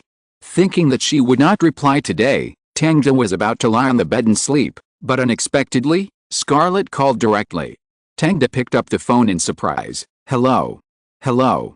In addition to Scarlett's sexy voice, there was also the sound of turning pages on the other end of the phone. I thought you were asleep. I thought I could fall asleep. Scarlett put down the script in her hand and slowly took off her silk pajamas. But I've been reading the script, and I've just finished it. Pajamas slowly slid down her smooth calves and piled on the ground. She walked into the bathroom and sat in the bathtub that was already filled with water. Tangda frowned when he heard the sound of water. Are you taking a bath? Scarlett sighed comfortably. Tangda felt himself swelling, but he had nowhere to vent. He said faintly, it's too much? I stayed alone in an empty room for you for a whole night, but I couldn't even drink your bath water. Hearing this, Scarlett laughed. Haha, you talk so funny. Where did you learn so many strange words? Maybe this is talent. The talent of Chinese people. Like the idea you provided to Mr. Monaghan today. Yeah, that's right. Tangda shook his head and leaned against the bed. You're so funny, but it's a pity that I'm already in another city, otherwise. Where? Scarlett looked at the blurry and bustling night view outside the window. Of course I can't tell you. Okay, it's still the same promise, right? Yes, that's right, but let me think about it. Scarlett bit her lip and said in a seductive tone, maybe you can take a look at my current photos to relieve some tension. Recently taken. Tangda got excited. Of course. Tangda whistled, wow, then I must appreciate it. Okay, then I'll hang up first. Remember to check the text messages later. After hanging up the phone, Scarlett raised the corners of her mouth, pursed her red lips first, and then raised her phone. 5 minutes later, Tangda, who was about to fall asleep while waiting, suddenly heard the sound of a text message and hurriedly picked up the phone. But the network was poor, and the picture was always blank. Damn, why is it loading so slowly? FXXK America. Chapter 12 album cover. In fact, the photos Tangda saw in the end were not the ones that could make people excited. The camera quality of the mobile phone was very poor, and with the dim light, Scarlett did not take any exciting angles. She just took a picture of her collarbone. But even so, Tangda still felt a little dry in the mouth. Because those crystal clear water drops slowly dripped under the white collarbone, as if they were about to drill into the valley along the gap. Tangda didn't know how he fell asleep in the end, and even regretted why he locked the door. But when he walked out of the room in the morning, he suddenly felt that it was a wise decision to lock the door. Those men and women were lying on the ground or on the sofa, looking like they were unconscious after taking high. Some of them even had their clothes gone, and their bare buttocks were blown by the cold wind in the living room. Tangda curled his lips and felt like he had entered a crime scene. Fortunately, except for Dudley, none of the people he knew were there. Jimmy and Apollyon were probably still sleeping soundly in the room. As for that Katie's sister, she went home early last night. She probably felt that she couldn't handle Tangda, and she was unwilling to attack others, so she simply gave up the idea. Tangda tiptoed past the group of people, pushed open the door and came to the yard, and then saw an underwear tree. What fun! Looking at the tree branches decorated with colorful underwear like a Christmas tree, Tangda avoided it from a distance, and left Apollyon's villa while sending a text message to Jimmy. When he returned home, he received Jimmy's call. His voice was a little decadent, probably because he overdrew too much last night, but he was still in good spirits. He and Tangda agreed to go to Apollyon to get their salary in a few days. Because Domino's advertising fee is directly paid to Apollyon Company. After sending Jimmy away to let him catch up on his sleep, his mother Carmela opened the door carrying the vegetables bought from the supermarket. Tangda, guess who I saw? Who? Carmela. Tangda boiled a pot of hot water for himself. Even after so long, he was still not used to drinking cold water, or drinking water directly from the tap. Even his two younger brothers were taught by him to drink hot water. Thanks to that cheap old father, he had a similar habit when he was alive, so the family accepted this habit without any obstacles. But in fact, it was because Tangda knew that a large number of lead pipes were used in the underground water pipes in New York, especially in the slums. These lead pipes will have a lot of lead falling off and contained in the water after being corroded due to age. If they just drink it, it is estimated that Louis and Regia's brains will be affected. So Tang now brings his own water to anyone's house, or simply drinks. Only when you are in New York can you understand one thing clearly, that is, this is not a paradise for the poor, but a rich man's Garden of Eden. Here, only those with money can be healthy, worthy of calling an ambulance, and enjoy the best medical resources. Only those with money can enjoy delicious food without having to endure the weight gain of those coarse creams. Otherwise, once ordinary people are brainwashed by overdrawn consumerism and start to consume ahead of time, they will live in a pile of uncleared debts and will never be able to get out of it. Just like the name of the person that his mother Carmela is talking about now. Tom Brown. Tang frowned. Why is he back? Is he out of prison? This Tom was the former neighbor of the Norton family, and the guy who was almost driven crazy by prison debt. I don't know, I just saw him from a distance. Carmela didn't elaborate, and Tang didn't take it to heart. Maybe he came back to reminisce about his former residence. Of course, it belongs to someone else now. Ding-ling-ling. The phone suddenly rang at this time. Tang picked up the phone to answer it, and a rough voice came from it. Hey. Bro. Hey, Raymond. Tang was suddenly awakened to the memory of the past few days, and knew that this black man came to him to discuss the album cover. Brother, my agent has arrived in New York, we are together, do you want to come over? Where is it? Tang felt that he could indeed go and talk to them. This is an opportunity. Many directors started by shooting MVs. For example, Zack Snyder. In the pizza shop. Raymond said a string of addresses, and Tang nodded. It was a black neighborhood, and white people basically didn't go there on weekdays. But with Raymond there, it shouldn't be a big problem, and his face wouldn't be hated like those pure white people. So he said hello to his mother Carmela, and Tang went out, riding his bicycle to the pizza shop that Raymond mentioned. Along the way, he saw many fat white guys on the street and at the entrance of the supermarket. They looked like small mountains, and more than 200 pounds were everywhere. This was in sharp contrast to the lean and capable black people he saw in the black neighborhood. Dude. Here. As soon as he entered the pizza shop, Raymond's loud voice rang out. The other black people who looked at him with their eyes immediately relaxed and turned their heads to continue eating their meals. Tang walked up to them and bumped fists with Raymond, just like what black companions often do. He learned it on purpose. Sure enough, Raymond was very happy when he found that Tang had completed the whole set of boxing procedures. He smiled and hugged Tang. Great. Brother, this is right, this is our homie. Come, let me introduce you. After Tang sat down, he found that he knew almost all the people in front of him, Davis, Arkady. There were also two younger brothers who followed Raymond before. Except for the black man in the middle, who looked a bit old, bald, wearing a suit, white shirt and suspenders, he looked a bit like an African black man. This is my agent, Batman. But Raymond solved his doubts for him. I heard from Raymond that your filming skills are very good, and he was very hard to see. Batman spoke humorously and straightforwardly, and didn't seem to be difficult to get along with. After Tang bumped fists with him, Raymond introduced him to other people. This is Zaya Aubrey, this is Damai. Hey, brother. Zaya Aubrey had a dreadlock, and Damai had an afro. After a few simple greetings, the few people got straight to the point. Our album has been recorded and is now being pressed in the factory. However, before the whole album is released, we need to release a single to warm up the market. Raymond was excited when he mentioned his album, as if he had seen a bright future. But Batman took over and said, so we now need an album cover that is eye-catching enough. It's not like before, when we could just brag on the DJ radio and sell hundreds of thousands of albums and rush to the top of the billboard. People are smart now, and there are more and more rappers. We must attract the public's attention to succeed. Batman was obviously calmer and knew the current situation of the record industry better than Raymond. Tang could hear his lack of confidence in his words. Looking at Raymond again, perhaps he also noticed something, which is why he cares so much about the external packaging of the album cover. So he shrugged and said, leave it to me, I think I can come up with an album cover that is eye-catching enough. Chapter 13, Beast Nova. Tell me about it. Batman was very interested in Tang's confidence. Raymond also perked up, wanting to know what kind of cover the photographer was going to take for his album. Tang reached out and took the napkin on the table.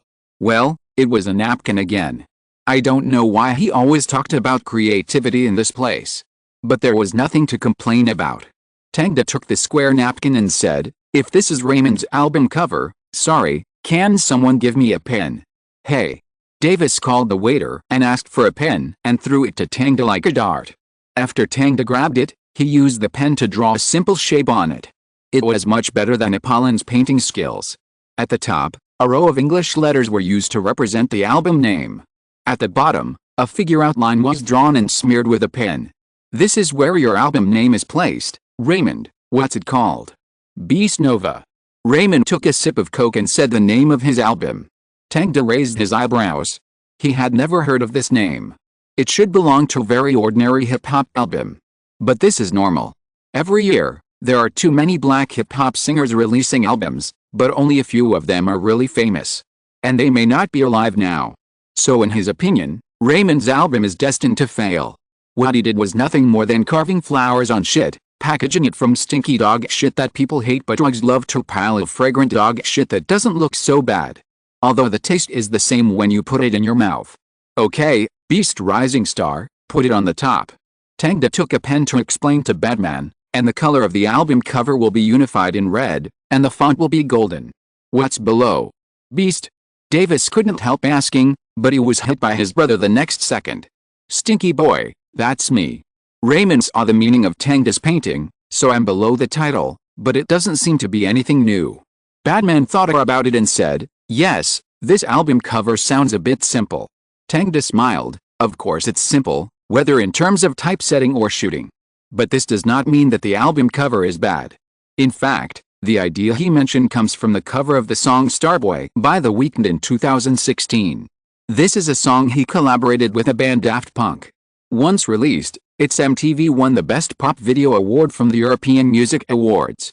In addition, its cover is also regarded as a classic hip-hop cover, not because of its form, but because of its unique color matching. Tang smiled at the puzzled eyes of Batman and Raymond. "It sounds simple, but it's not. I plan to shoot Raymond in blue." He pointed at 3 parts with a pen: blue, red, and yellow, the 3 primary colors of art. It is also one of the most eye-catching color combinations. Add film noise, it's definitely cool. Red and blue. Batman frowned and thought for a while. He felt that there was indeed a sense of impact, but now there is no picture to establish a more intuitive impression in his mind. Raymond simply shook his head. "Hey, bro, don't you think this is too monotonous? Why don't I find some girlfriends and brothers to take a group photo, in black and white? It looks much cooler than me alone." He was talking about a cover style that many hip-hop singers often use now, holding a pile of money and gold chains in their hands, with tattoos all over their bodies, all in black and white, and mainly playing a gangster style. Big gold chains and small watches. This style is similar to the aesthetics of the distant Northeast. But Tang sneered. "Raymond, do you really want the album to sell well?" "Of course." Raymond's loud voice made the others' ears ring. "Then it has to be unexpected." Tang knocked on the table. "Think about it, the record store is full of black and white albums. Now there's a bright red, blue and yellow album. Do you think those customers will take a second look?" Batman suddenly clapped his hands. "That's right. That's right, Tang is right." Raymond looked at the two of them and was a little confused. He touched his head. "What do you mean? Why don't I understand?" Davis seemed to have figured out the key point. He nodded and whispered, "Brother, it's true, it's better than black and white." Raymond's eyebrows were twisted into Sichuan character. Seeing this, Batman teased, "Raymond, you really should go to school for a few more years. Look here." He took out a red lighter and put it on the white table. "Which do you think is more attractive to you, red or white?" "Of course it's the lighter." "Batman, you are so thoughtful. I just want to smoke." Raymond directly picked up the lighter and lit a cigarette for himself, and also distributed cigarettes to others. Tang smiled and refused, and at the same time moved his butt away from them. Second-hand smoke is not only harmful, but also smells the worst. He doesn't want his healthy body to become sick because of it. But after taking a few puffs of cigarette, Raymond seemed to have figured out the key point. He shook his head and said, "Red is more eye-catching than black and white. Trust me, Raymond." Tang shrugged. "I'm a professional." "Yeah, you're right, brother. Raymond struggled for a while and then figured it out. Professional things should be left to professionals, with clear division of labor. Yes, clear division of labor. Batman laughed. That's it, Raymond. We'll shoot the cover as soon as possible tomorrow, and then I'll help you send it to the factory for printing. Although if we do this, the cost will be higher than black and white. Batman kept swallowing and spitting, hiding his expression in the smoke. Batman, if you want to succeed, you can't care about the cost. Raymond was very confident. Maybe my album can sell all over New York and let everyone know my name. I hope so. Batman stood up and patted Tang on the shoulder. Come to the company tomorrow and we will talk about what we need to prepare for the cover, Tang. No problem. Okay, I still have some things to deal with today, so I'll leave first. Goodbye, Mr. Batman. See you tomorrow. After Batman left the pizza shop, Raymond suddenly invited Tang to visit his music company. Tang didn't have anything to do, so he didn't say no, and followed Raymond and Davis into the inner side of the building not far from the pizza shop. Unlike the bright and spacious music company he imagined, Raymond took him directly into the basement, which was surrounded by iron fences and a thick iron door blocked his eyes. Is this your company? If it weren't for the Fez Music Company sign hanging on the door, Tang would have thought he had come to prison. Davis, who was holding Arcady, spread his hands and said, "This is normal. You'll know it when you see it more often." And Raymond had already stepped forward and knocked on the iron door. Bang, bang, bang. The sound was very loud, and soon someone opened the peephole and scanned everyone with a scrutinizing look. Then the iron door opened, and a black man with an incredibly strong physique and tattoos on his arms let several people in. "Good afternoon, Slow. Do you have a cigarette?" Slow looked a little lazy. "Here you go." Raymond handed him the box of dry cigarettes directly, then bumped fists with him, and led Tang and others into the Fez Music Company. Chapter 14 Trash Treasure. The inside of the company looked much more spacious than the outside. There were certificates and medals of various awards hanging on the walls of the hall. It looked quite formal, except that there was a scarred black figure in all the group photos. "Is this your boss, Faith?" Tang asked as he looked. "Yes, that's right." Raymond greeted a black friend passing by, and then said, "But Daddy doesn't care much about the company's affairs now. He just found a new girlfriend recently and wants to make her famous." "Well, so Batman is also from the company, right?" Of course, Batman used to be Daddy's best assistant, and now he is in charge of all the company's affairs. Raymond took Tang to the office with Batman's nameplate, sent away the others, took a CD from the drawer and put it into the DVD. Suddenly, Raymond's hip-hop music played from the speakers, filling Tang's ears. Tang curled his lips, feeling as if he was being attacked mercilessly by 100 ducks mixed with electronic music. But Raymond didn't seem to find it bad. Instead, he was immersed in the music, stood up and swayed his body to sing along. Sure enough, creators are blind and have no idea what kind of crap they are making. They still think that the market will buy it.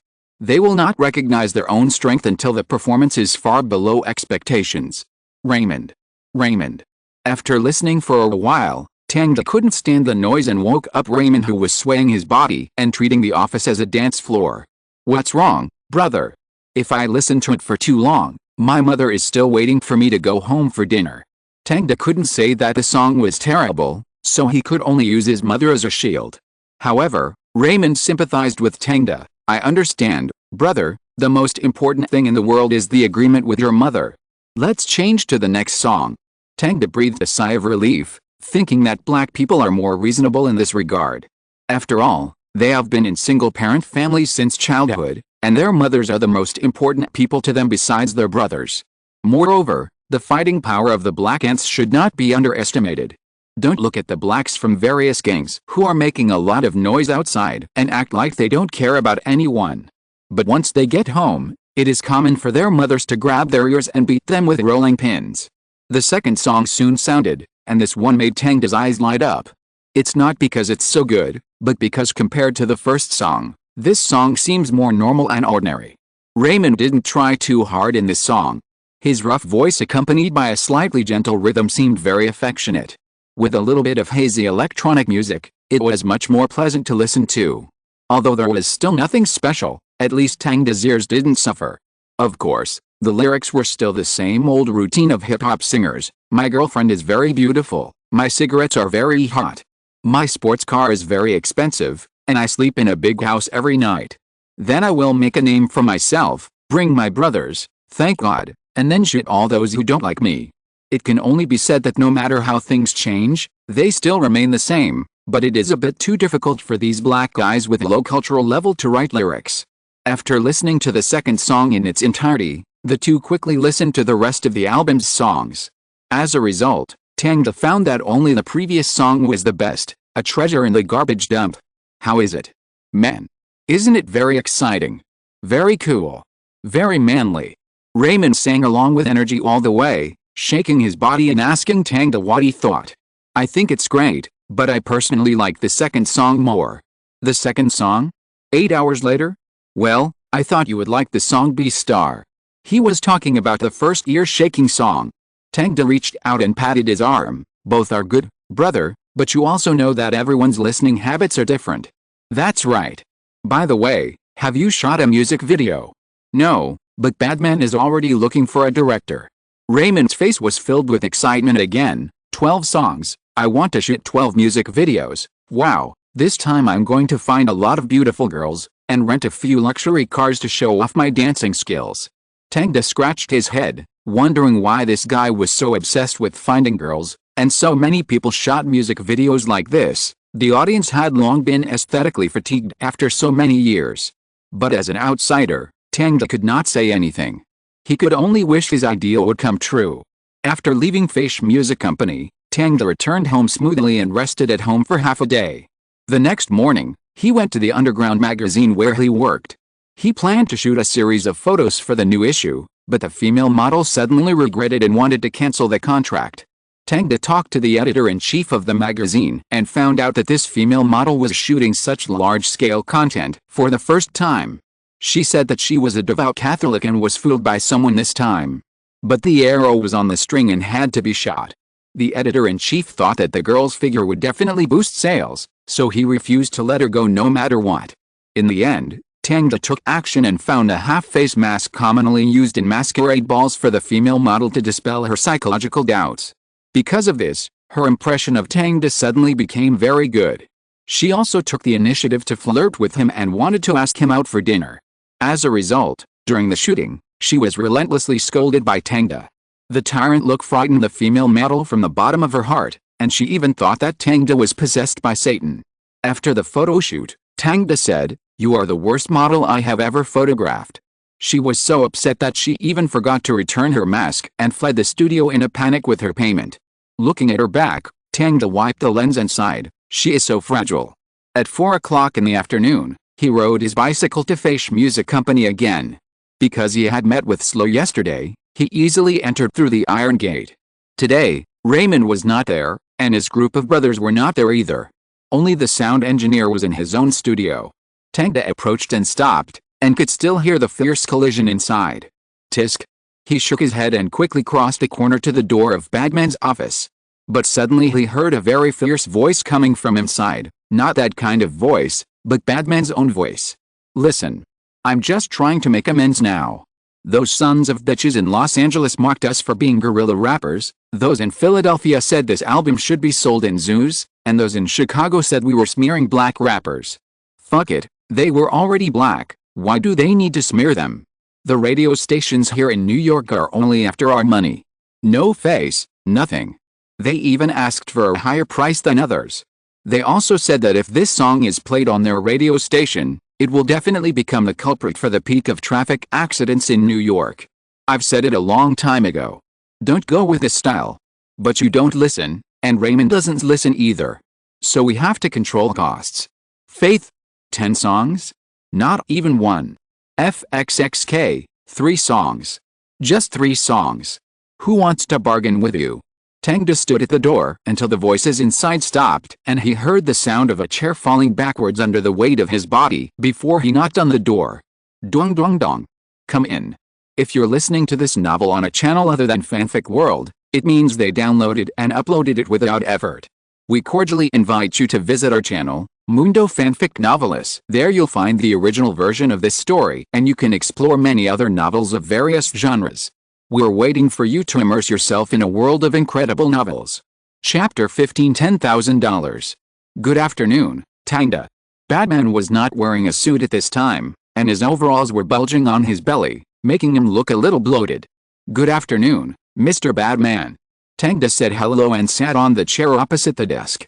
Batman looked a little tired, but still smiled and said, "Don't call me sir, I'm not used to it."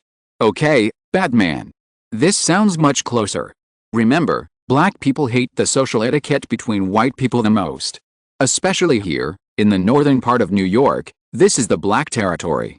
"I see, Batman." Tang nodded. He really didn't know much about the relationship between black people. Although he lived in the Bronx, the northernmost area of New York with the most black people. Batman took out a cigarette, lit it up, and asked, "What do we need to prepare for the album cover shoot?" "We need a closed room and some light sticks that can adjust RGB colors." "Simple, I know where I can borrow lighting equipment, I just need to make a phone call." "What else?" "The other thing is to let Raymond choose a leather jacket and a cross necklace." "Easy, I'll arrange it now." Batman acted decisively and called other people in front of Tang to arrange for them to get things done.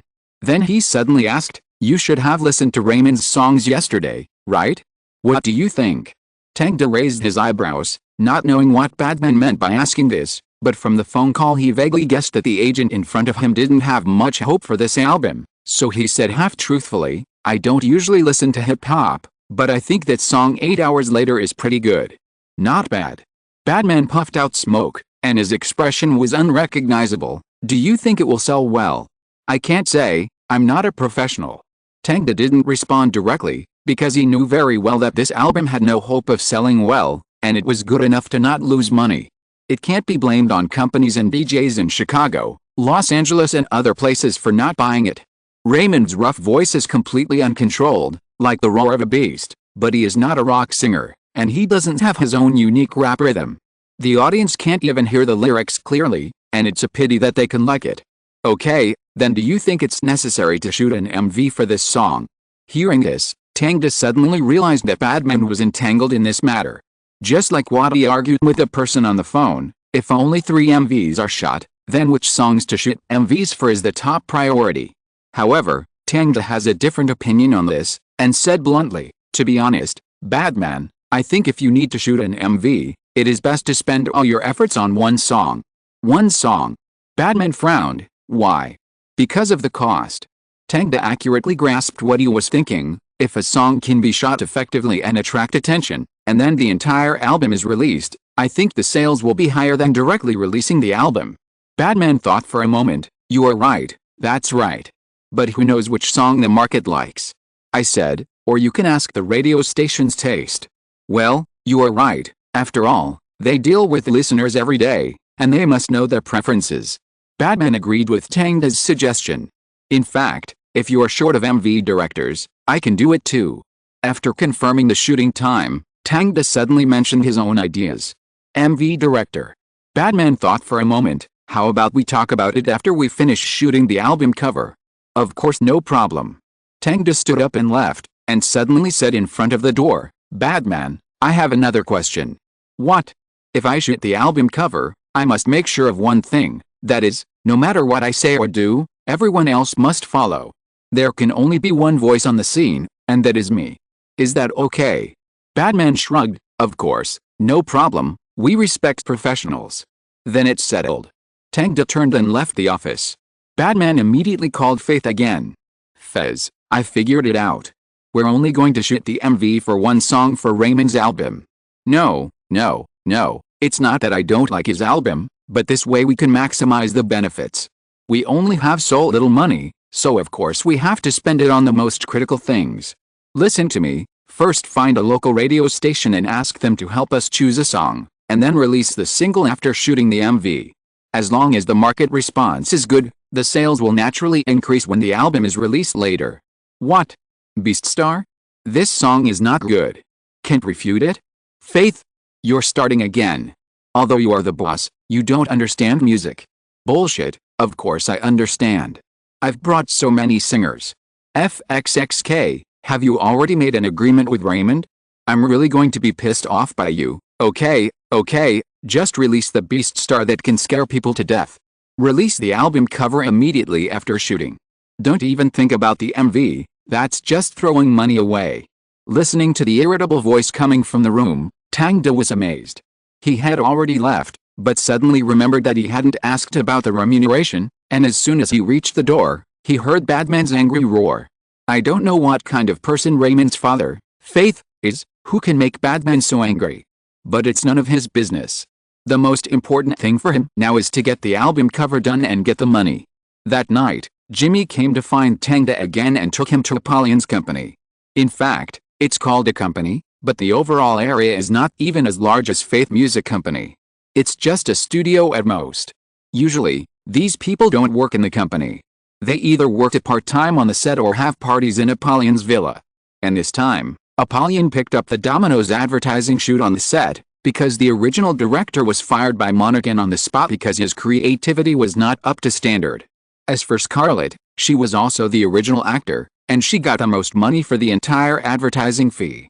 So Apollyon, the temporary director, didn't get much money, at least it was much less than when he was the assistant director of a movie, but this was his first battle in the advertising industry, so money was not the most important thing. He paid Tang $4,000. Judging from the salary of Hollywood lighting technicians, even the salary of movie lighting technicians is only a few $100s a day, so $4,000 for 2 days is far beyond the industry standard. But this is not a big part. Mr. Monaghan also paid them an additional advertising planning fee of $30,000. Tang got $10,000 alone, and the rest of the money was shared by others. To be honest, this is the first time Tang has received so much money. In the past, he only earned tens of dollars or hundreds of dollars. Now he finally saw a unit of more than 10,000. This money made Carmela very excited. In the evening, she bought a lot of fruits and meat that she didn't usually eat, and filled the refrigerator. This means that they don't have to worry about debt and livelihood for the next 1 or 2 years. However, Tang soon proposed that he wanted to buy a car. In a place like America, it is really difficult to move without a car. Tang doesn't want to endure the smell of urine to evade the subway ticket every day. Carmela also agreed with this. This is something that all young people in America have to face. She doesn't want her son to ride a bicycle every day to travel time and laboriously. So the two of them discussed it and decided to leave only $5,000 at home, and use the rest of the money to buy a used car and for Tang as expenses. Chapter 16 Shooting Scene. Let's talk about buying a car later. Now Tang is facing the photo shoot of Raymond's album. A day later, when Tang came to the address given by Batman, he found that this was actually the room where Davis had set up a trap on him. But when he came here again, Tang's identity had changed. Put the light on the left, tilt it 45 degrees, and set it on the ground. Just like that, don't move. Davis, Barley, and Ziobre, today's identity is just a tool, following Tang's instructions to set up props and lights. Tang stood behind the tripod, watching them busy, and he put his hands in his pockets and did nothing. This feels really good. Raymond sat on the chair opposite him, wearing a black leather jacket and a huge cross necklace on his collar.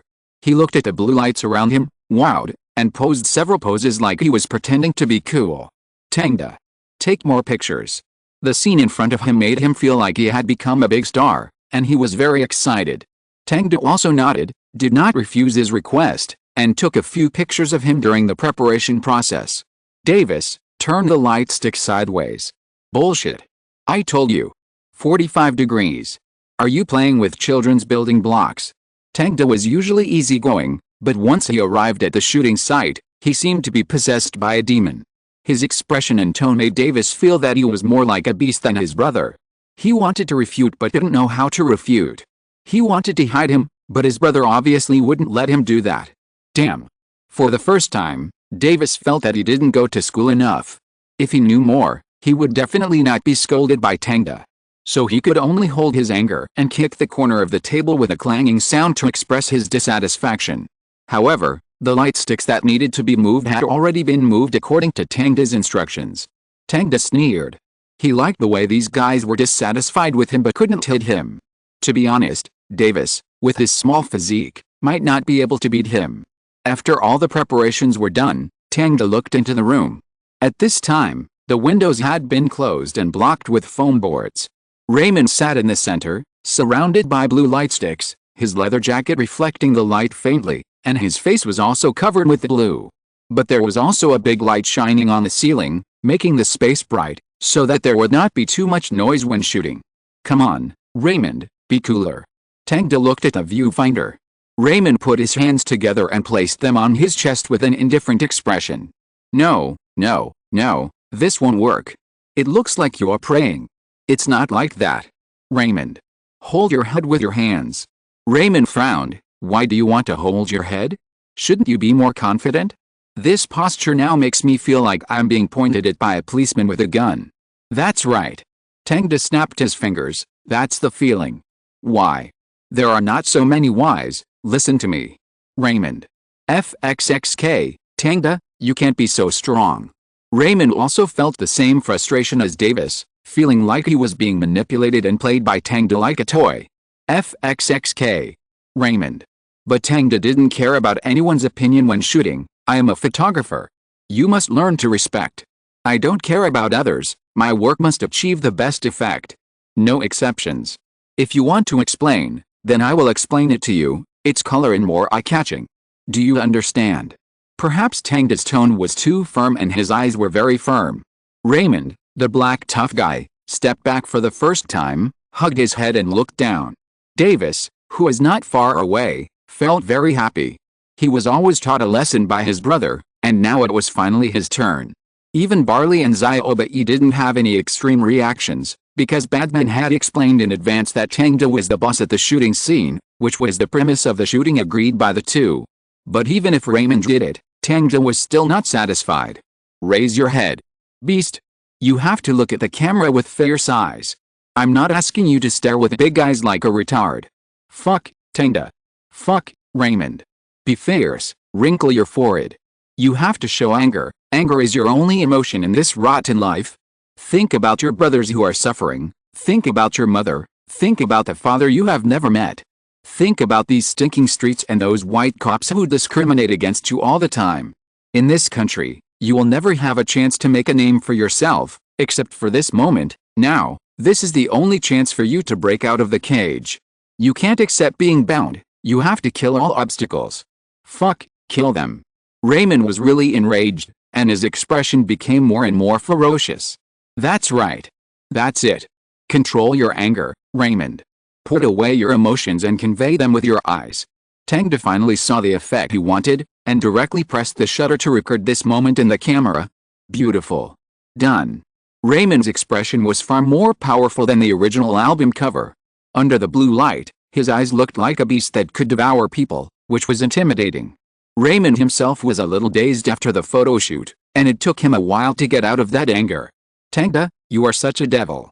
He looked at Tang expressionlessly, as if he was meeting this photographer for the first time.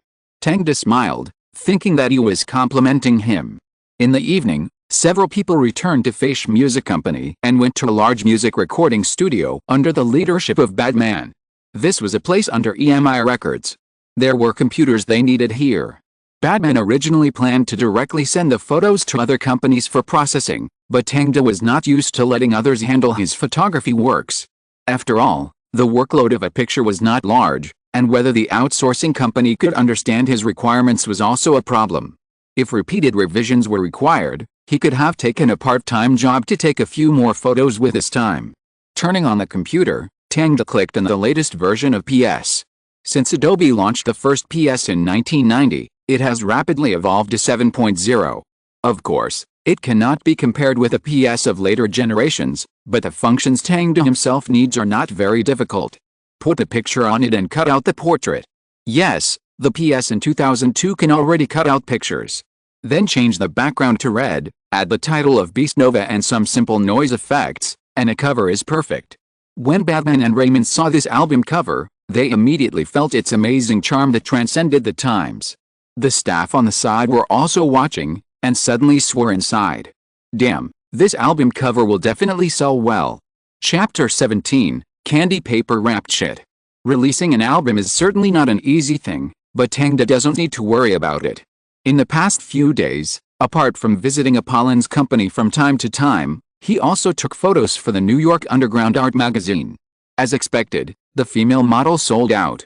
She became the cover character of the recent New York Underground magazine. Many homeless people rely on her to get through the cold nights. In order to make money, the female model also threw aside her original shyness and beliefs. Except for the mask that she did not choose to take off, her movements and clothes became more and more bold. Of course, even if she attracted readers again, Tang never stopped scolding her in the studio. Because Tang had begun to feel that the female model had become arrogant and her movements were a little careless. Maybe the money came too quickly, making her forget for a while what she relied on to attract readers. She didn't show her face, and she wasn't big enough. The main thing was that Tang perfectly controlled her curves, downplayed the weaknesses, and highlighted the key points. Unfortunately, when people are blind, they can't see clearly, just like Raymond. This guy is throwing parties at home every day now, and he's just about to open champagne to celebrate his sudden debut at the top of the Billboard charts and let the whole American people know him. Tang doesn't even want to attend parties for white people, let alone black people, so he always makes excuses to refuse invitations. In the past few days, he and Jimmy have been running around the second-hand car market within 20 kilometers of his home, and finally decided on a second-hand Cherokee, a 1999 second-generation black model, which looks big and cool, and the price is only $5,500 US. Jimmy wanted to recommend him some more famous and cool models, but Tang rejected them all. He will definitely go to the black community frequently in the future, and driving a sports car will make him uncomfortable. After buying the car, Tang and Jimmy took a ride on the road to try out the feel. On the way, Tang turned on the radio and tuned to the local New York DJ channel. As the music started, Jimmy leaned against the car window and turned his head wonderingly. Why do I listen to black radio stations? I prefer to listen to 93.9, or even 820. At this point, he used a low voice to imitate the radio host. This is New York Public Radio, WNYC-FM and M. 93.9 and 820 are both channels under the New York Public Radio WNYC, but the former is music and the latter is news. Jimmy's words were the classic opening remarks that everyone has heard so many times that they are so vividly remembered. However, Tang smiled and said nothing. The music ended soon, and after a commercial, the two heard the radio host's introduction to the next song. Okay, welcome back. Next is a new song from Raymond, Beast Star. Wow, to be honest, I'm already looking forward to it after hearing the name. The host was obviously paid, and he was praising him. I heard that this song breaks the black people's previous pursuit of speed and weak rap skills, and tells the story of the singer's childhood with a stronger voice. Look at the name, the word beast can remind you of the singer's characteristics. Yeah, that's right. DJ Lau AI agreed, and the cover of this album is also very interesting. I have never seen such a colorful cover. Listen to me, you have to buy one just for this cover. Yes, that's right, it's so special. This single has also been listed in major audio and video stores. I'm sure you will find it on the shelves at a glance. After the host finished speaking, the low 808 drum beats sounded, followed by an extremely abrupt and slightly noisy voice gushing out from the radio. My FXXK. The huge voice scared Jimmy so much that he jumped up and almost hit the roof of the car. Tang also got a start and turned the radio down to the lowest volume. At the same time, another car braked suddenly in the traffic flow, and a loud black driver cursed. FXXK, what a bullshit rap. You want to scare me to death. FXXK Lau AI. I want to complain to you. Driving past the irritable old man, Jimmy looked at Tang and complained, it's all your fault. My heart is still beating wildly now. Tang curled his lips. I didn't expect the noise to be so loud. Although he had heard it before, it was the first time in such a closed environment in the car. He didn't expect the noise to be so obvious. It seems that the culprit of the peak of traffic accidents in New York may really come true. It depends on how many people are listening to the radio during this time period. Fortunately, it is not rush hour. Raymond? Wait, is this the hip-hop singer you mentioned? Jimmy suddenly remembered what Tang had said to him before. Yes, I took the photo for his cover. Tisk tisk, what a pity. With a voice like that, he really shouldn't play rap. Wouldn't it be better to form a band and sing rock at a music festival? I guess he's still dreaming of becoming a rap star. On the other side of the two people talking, Batman, who is well dressed, was observing the sales of singles in the audio-visual store. He stood by the counter, pretending to listen to the singles and looked around. Although the data would be summarized to the company every day, Batman still wanted to see the buyers' reactions with his own eyes, especially the cover, which was particularly eye-catching in the black and white style. He didn't know whether those young people would buy it. But he found out that he was worrying too much after watching it for a while. Whether it was black or white people who walked into the store, when they came to the shelf, they would definitely pick up Raymond's single and appreciate the cover first. Some people would choose to buy it directly and leave, and quite a few people would choose to listen to the song. Batman counted it and found that 5 out of 10 people would do so. But when they put on their headphones and started to listen to the song, they seemed to put on masks of pain and their expressions became a little distorted. Are you sure this isn't rock music? Is it rap? My ears are almost going deaf. What is he singing? Why can't I hear it clearly? One by one, the listeners were discouraged by the overly agitated music and rough voices, which made Batman feel depressed. And these were still polite. At this time, the 2 black guys standing next to the headphones spoke directly. Damn. What kind of noise song is this? A black guy complained to his companion, this fucking voice is louder than my mother's. Really? Let me listen. The companion put on the headphones and persisted for 10 seconds, but finally gave up. Shit, a bunch of shit. I can't hear any rhythm at all, it's like a drunk guy vomiting loudly in my ear. Such a beautiful cover is wasted.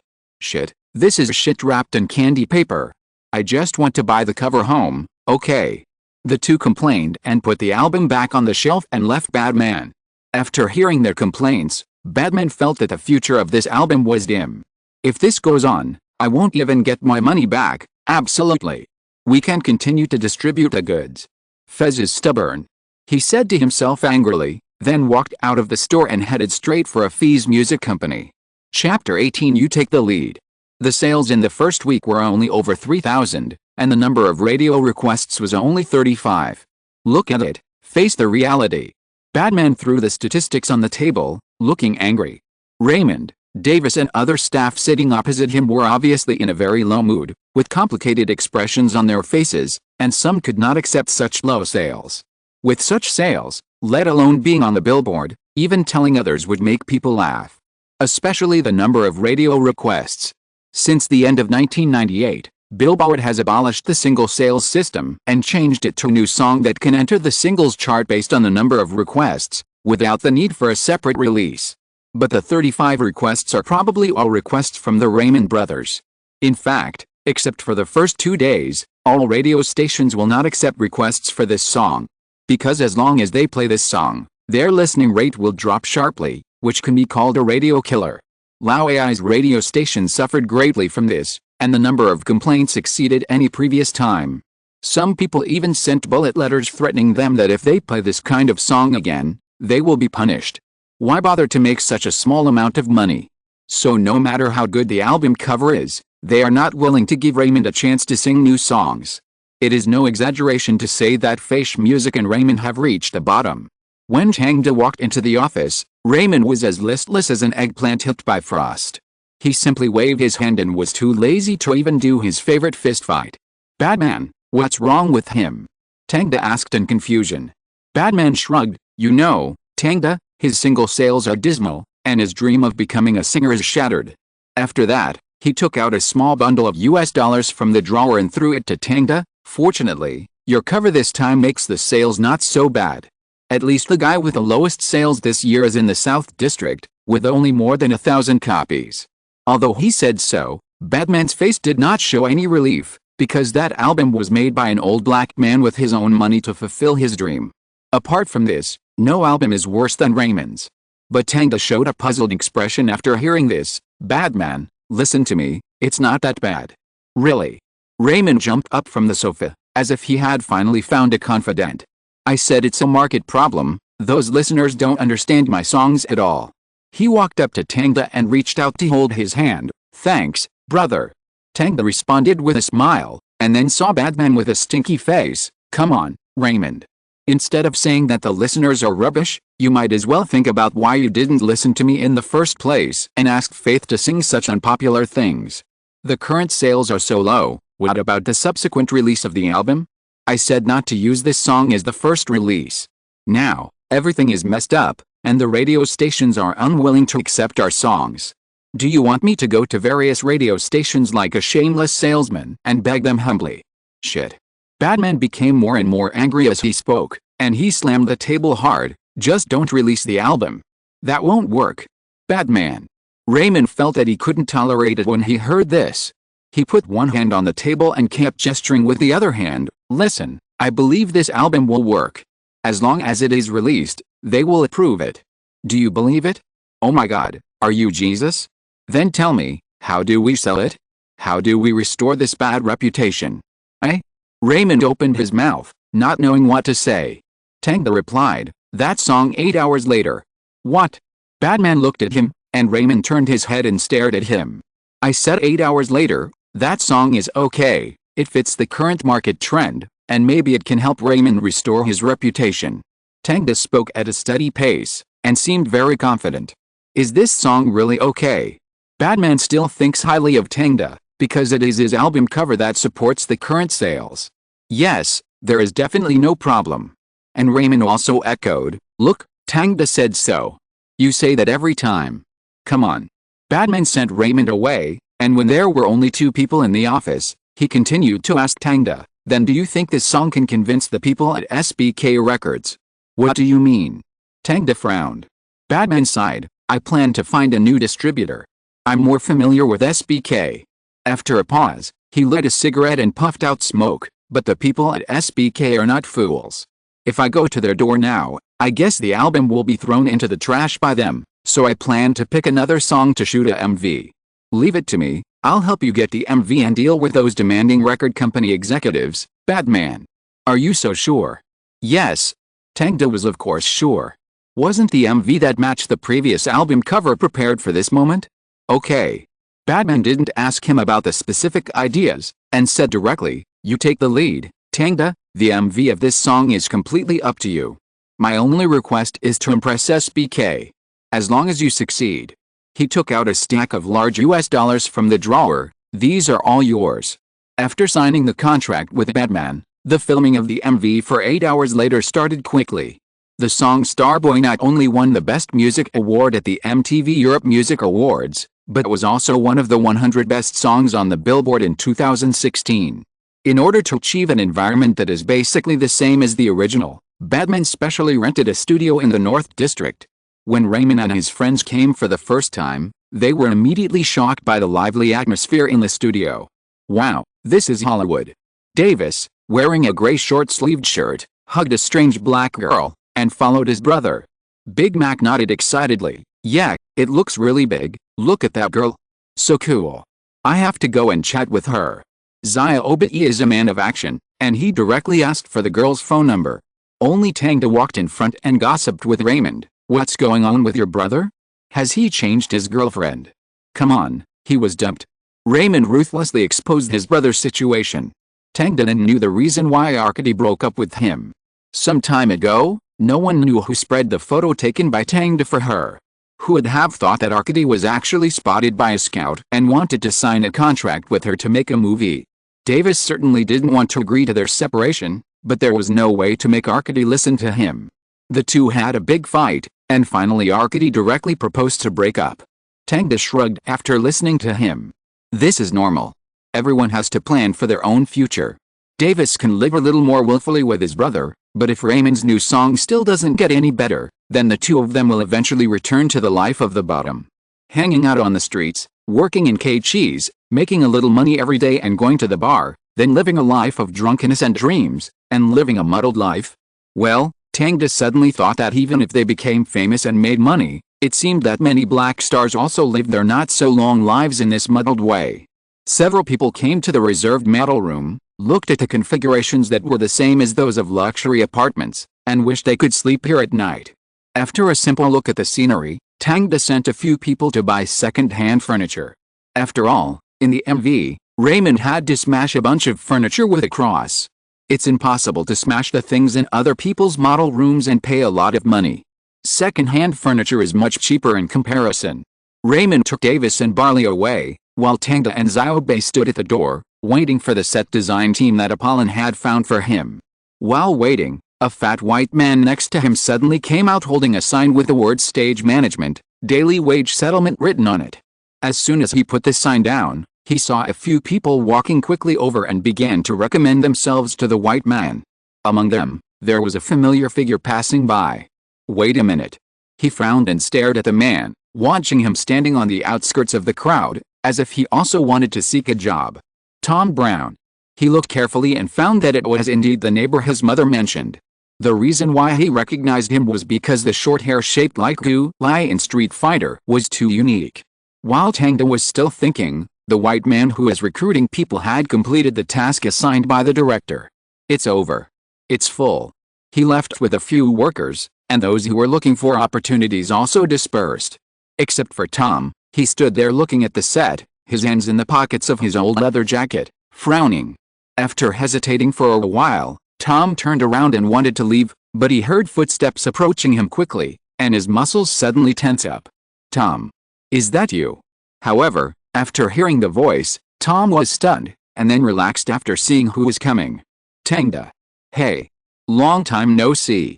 Tangda reached out and patted his arm. Carmela said she saw you, but I didn't expect to meet you here. Tom also smiled. How have you been recently? Not bad, it's been going well. It's been so long, and I haven't thanked you yet. If it weren't for you, Carmela would have been in trouble before. Tangda also remembered when he saw Tom that when his family first moved here, Carmela was robbed by a few white guys on her way home at night. At that time, she was holding the compensation from her father, which was the guarantee of the family's future life. Fortunately, Tom passed by and saved Carmela. Zia Obri, cigarette. Tangda stretched out his hand, and Zia Obri subconsciously handed the cigarette in his arms to him. After handing it over, he realized that this habit was really fucking cheap, and couldn't help but slap himself. Tangda threw the cigarette to Tom, and Tom skillfully took out a cigarette, lit it and put it in his mouth. He inhaled very slowly, and every puff penetrated into his spleen and lungs. I just happened to meet you. But I have always been very grateful to you in my heart. Tangda sighed. So you want to find a job now? Yet. Tom looked a little introverted and didn't like to talk much. It just so happens that I have taken a job to shoot an MV. Are you interested in helping? Tangda suddenly extended an olive branch. Tom paused for a moment with a cigarette in his mouth, then stretched out his hand and shook hands with Tangda. Thanks. You're welcome. Chapter 19, Full Fire. 2 days later, the MV began filming. Everyone, including Batman, gathered on the set to watch the filming process. Tangda was the director, and Jimmy was the photographer. Jimmy had been through many crews, and with his own learning, he was quite familiar with the basic shooting techniques of the camera. And that was enough. For difficult shooting, he only needed to follow Tangda's instructions. At this time, the originally luxurious model room was completely new. The broken luxury lamps purchased from the second-hand market were hung on the ceiling, a long table was across the middle of the living room, and many second-hand paintings were placed on the wall. However, the blue outside the floor-to-ceiling glass was like the sky after the rain, and the small amount of light made the whole environment particularly dim, so the real state of those second-hand items could not be seen in the camera. Okay, are you all ready? Tangda picked up the microphone. This was his first time as a director. Although it had long been an instinct like breathing for him, the first time in his new life was still worth remembering. Cameras are ready. Lighting team is ready. Props team is ready. Oh, I'm ready. Raymond was still in the same look as on the album cover, with a black leather jacket and a cross necklace. He looked at the people on the scene and felt a little nervous for some reason. Mainly towards Tangda, because after the cover shoot, he knew how demanding and tough Tangda was. But Tangda didn't care what he was thinking and shouted directly into the microphone, "Then let's start." The stage manager immediately clapped the board in front of the camera, and the first shot started. But half an hour later. Move your ass away. Stop dancing. Are you imitating Donald Duck? I can't fucking afford to pay Disney the copyright fee. Raymond. Jimmy. Lower your tail. You have to look up for this shot. Look up. Are you filming the kingdom of the little people? Props team. Are you eating shit? I've said it 3 times. Don't let that shelf appear there. This is the 4th time now. Get out of here if you have this problem again. FXXK. Jimmy, why are you holding the camera so close? Are you shooting a close-up of an adult movie? Pull away. Expression. Raymond, don't be like a wretched old man. You have money, a girlfriend and banknotes now. You have to stand up. What is the prop team doing? Why is the crystal chandelier here gone? Do you think it's not needed? Did your brain get damaged by the plane crash last night? Skyow. Tom, take that guy away. He's a grown man crying. Pay him to disappear from my sight forever. Batman, you can't do that either. There's no room for negotiation on this matter. This prop must be repurchased. I won't allow any flaws in my work. Tangda's voice kept lingering in the model room, scolding everyone who was walking on thin ice, trembling with fear, and not daring to make the slightest mistake. Even other crews were attracted to watch for a while. Everyone was terrified. Tangda's posture was like a devil that could swallow people. His eyes and his whole body posture were extremely aggressive. Even if someone wanted to refute him, they would be defeated by his eyes. And even if someone came forward to argue, they would be stopped by Tom with a flat head first. His hand strength was terrifying, and the tight muscles revealed after taking off his clothes were comparable to those of a martial arts star. But the most important thing was that every word Tangda said was completely correct. He even told the crew all the details more than once before filming, but these guys were used to being lax, and Tangda was not famous, so they naturally muddled things. After one person was scolded and cried and another was dragged away, the whole crew dared not neglect Tangda's words anymore. They all kept their tails between their legs, fearing that they would make mistakes and be dragged out by the strong man and beaten up. Even Batman and Raymond did not feel uncomfortable, because they had promised before that everything would be led by Tangda. And Tangda always dealt with things based on facts.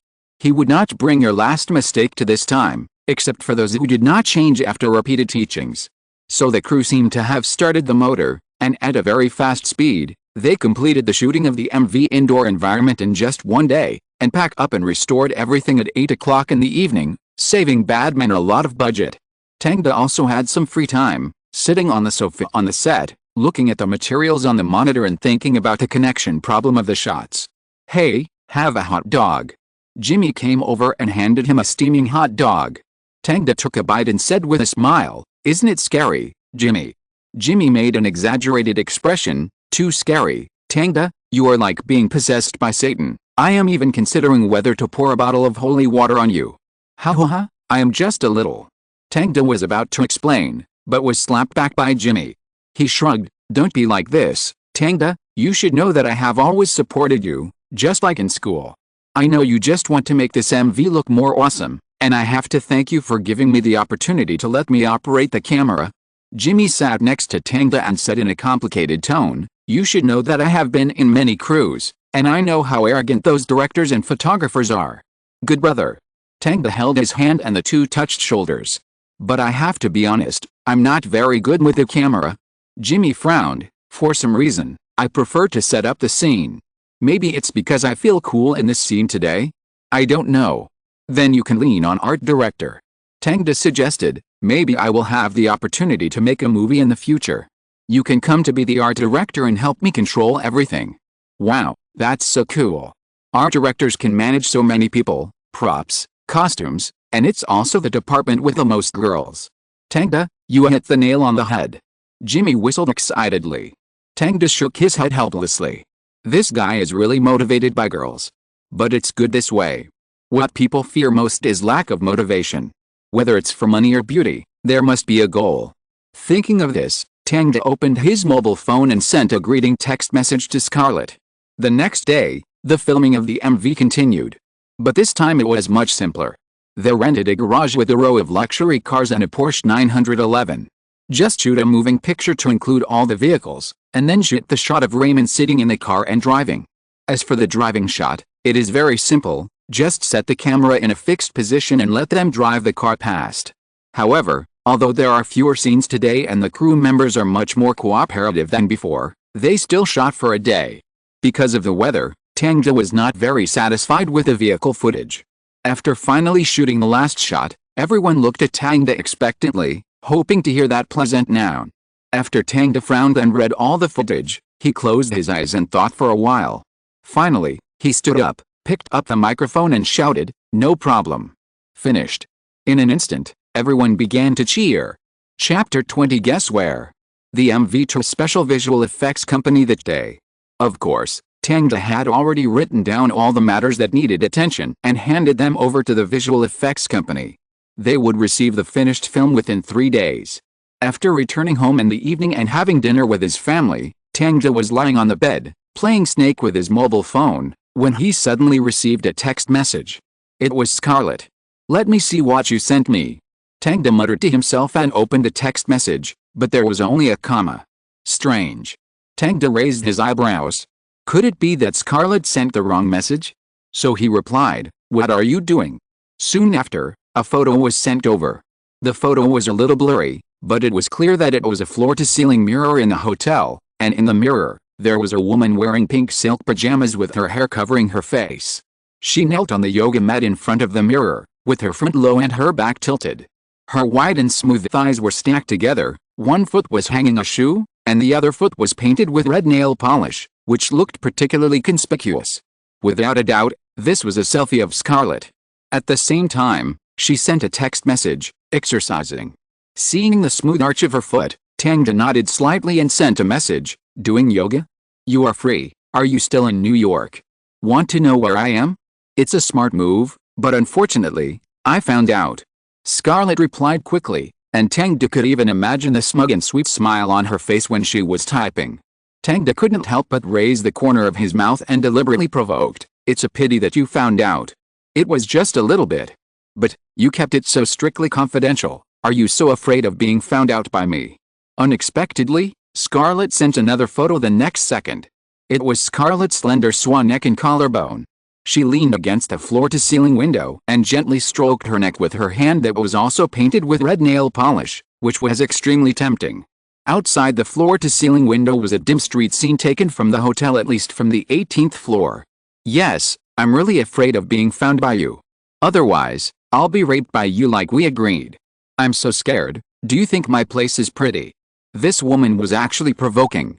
Tang raised his eyebrows. She dared to post street photos. Was she sure he couldn't recognize where she was?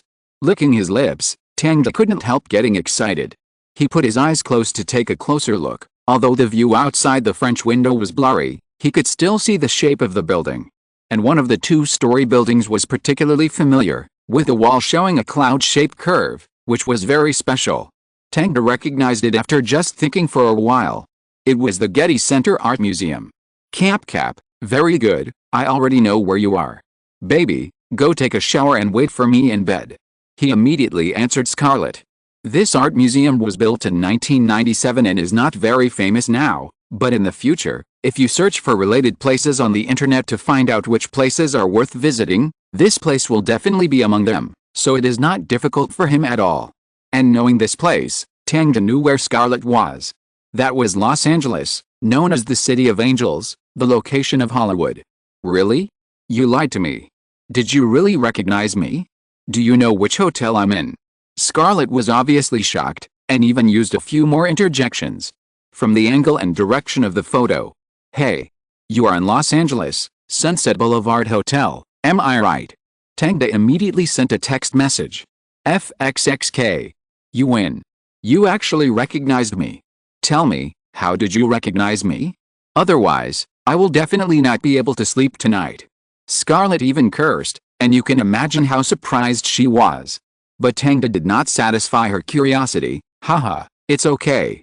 Baby, wash yourself and wait for me. When we meet, I will tell you how I recognized you. Oh, I'm sorry. Dear Mr. Tang, the plane to England is about to take off. It seems that I don't have this blessing. Unless, you can borrow a rocket from NASA to send you here, otherwise even if you grow wings, it will be too late to meet me in Los Angeles. What a pity, your grand prize will be postponed to next time. FXXK. This time it was Tang's turn to swear. Ha ha ha. Scarlett's text message did not hide her pride and gloating. It seems that I am really unlucky, but I wish you a safe journey. As for how I guessed your address, it's very simple. I recognized the Getty Center Art Museum. Although it is not very famous, you know, I am an artist. And in the first photo of you, there are gold-plated words of the hotel on the slippers. Although it is hidden, don't try to hide from the eyes of a photographer like me. Wow, that's how it is. It seems that I can sleep well tonight. After reading the last message sent by Scarlett, Tang threw down the phone with a smile on his face.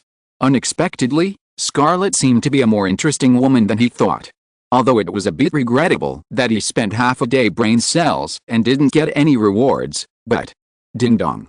Just when Tangda was trying to calm down, the phone rang again. Tangda picked it up and opened it, and his eyes widened. There was a selfie in the phone. Scarlett's white and tender thighs stretched across the screen, and on the inside of her thighs, there were two thrilling and subtle arcs extending to the unpredictable place outside the screen. Add to that the pajamas, underwear and panties casually thrown on both sides of her thighs, and Tangda could even imagine the scene of Scarlett holding up her phone and shooting at him. Your consolation prize. There was also a text message attached to the back of the photo. This woman is crazy. Is this a photo that can be sent to others casually? Tangda was so surprised that his mouth couldn't close. Well, it's still the millennium, and all kinds of internet gossip about celebrity privacy have not yet appeared. Scarlett's precautions in this regard are obviously not as strong as those in later generations.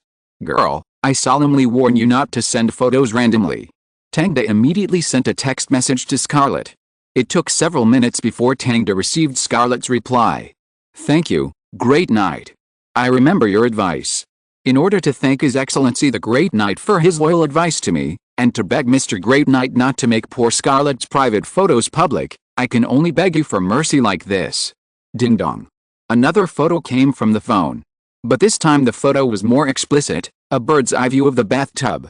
Scarlett held up her phone and took a photo of her fair skin bathing in a bubble bath and roses. The flesh color hidden in the white bubbles was extremely attractive. The most important thing was that she also made a begging expression. The photo itself was fine, as the key parts were blocked by the bubbles. At most, it was a shame to cover up. But her expression. FXXK. Any man would never be able to bear it, and Tangda stood up directly. Damn it.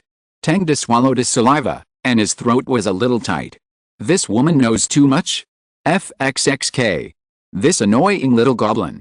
Tangda grabbed the phone tightly and swore, sooner or later, I will press you into the bathtub and execute you. The next day, Tangda, who was planning to weed the yard alone at home, was found by Jimmy. So Jimmy also became one of the weeders. The two wore gloves and stood in the sunny yard, pulling weeds manually while chatting. It's really troublesome, Tangda, why don't you buy a lawnmower? Jimmy had a new understanding of Tangda's family's frugality. They were reluctant to buy a lawnmower.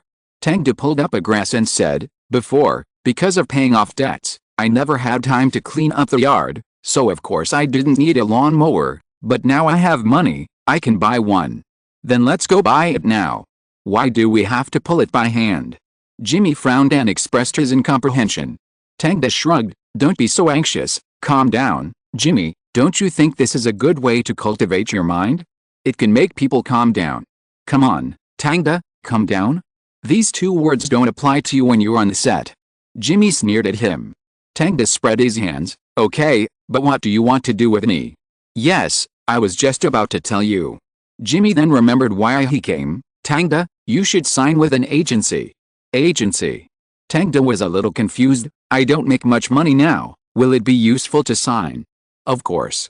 Jimmy hurriedly explained to his good brother, for example, CAA, where I am now, is one of the largest agencies in the United States. When I need a job, I can let them arrange it for me. But I don't think I will lack a job in the future. Tangda was telling the truth. It's different, man. CAA contacts the most awesome directors and music companies. Its resources are beyond your imagination, and the package service they launched is also the best way for us to contact top films. Tangda had heard of this. CAA's package business is to recruit top talents in each position to its own company, including actors, program planners, writers, screenwriters, producers, directors, etc. Then package and sell them when needed for TV or movies. This method was warmly welcomed by the market at the beginning, because it avoided the tedious steps of looking for talents for each position separately, but then as the price of CAA packaged products rose, the production cost of movies also continued to rise.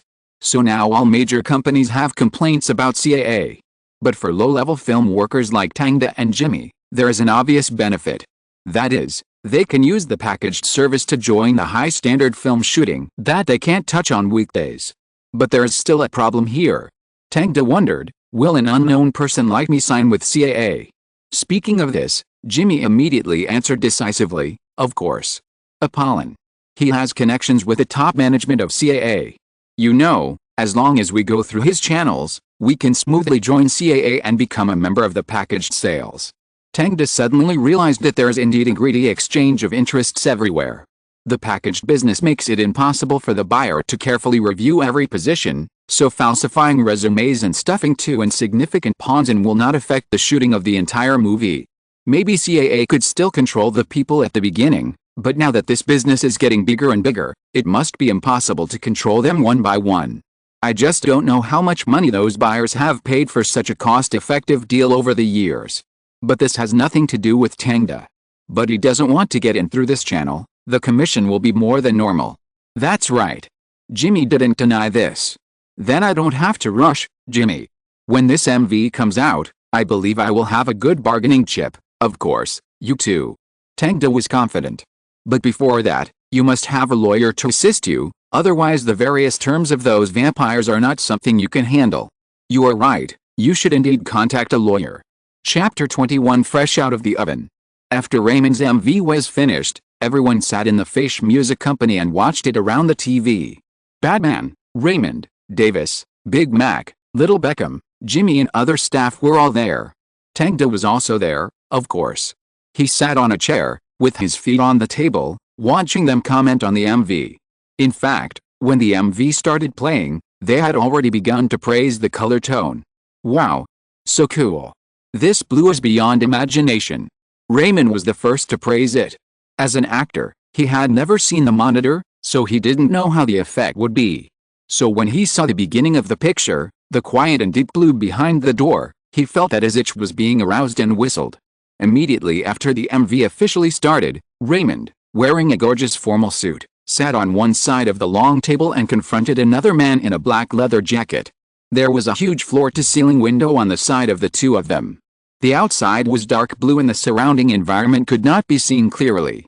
The only bright thing was the gorgeous chandelier above their heads. When Raymond was confronting someone, the prelude music gradually started.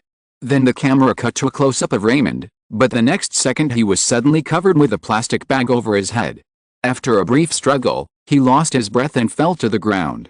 Then the music rhythm entered the main song part, and the man in the black leather jacket who killed Raymond also took off his hood and revealed his true face. Unexpectedly, it was Raymond himself. Cool. Handsome. Too explosive. Dumb as I obey, and the others all exclaimed. Although they didn't quite understand the content in the picture, the unique colors and unexpected plot still captured their hearts. Batman also nodded. He had never seen such an attractive MV.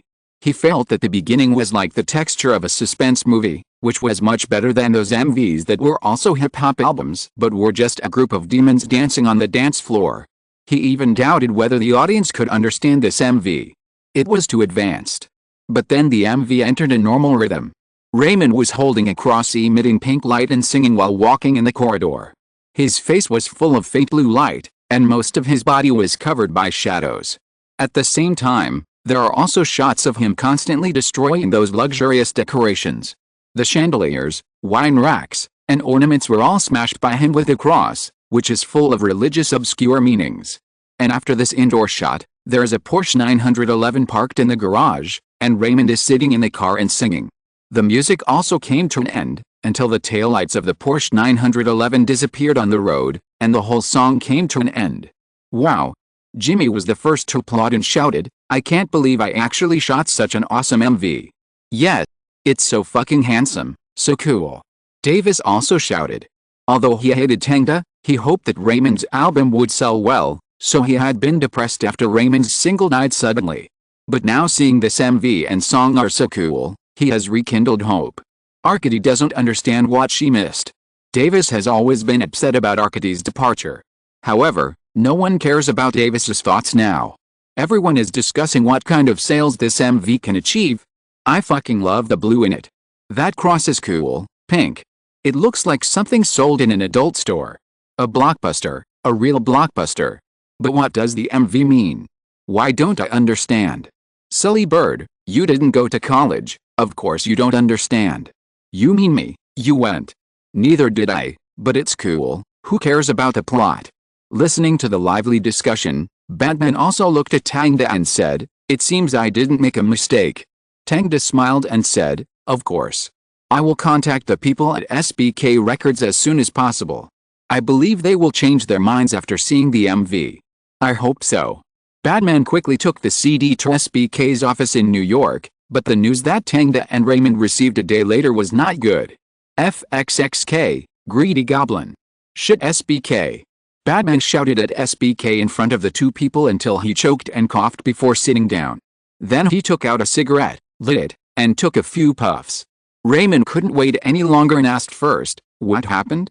"Batman, didn't SBK watch my MV?" Batman was silent for a moment, and said a little tiredly, "No, they did." "What's the problem?" Tang continued. "They said that if they want to release this song, they must give in on royalties, because that damn beast star made Raymond's commercial value completely gone. Now if they want to re-release Raymond's album, they must spend a lot of money on publicity." Batman was unwilling. When he let SBK watch the MV, he could see their fleeting excitement from the expressions of the hyenas.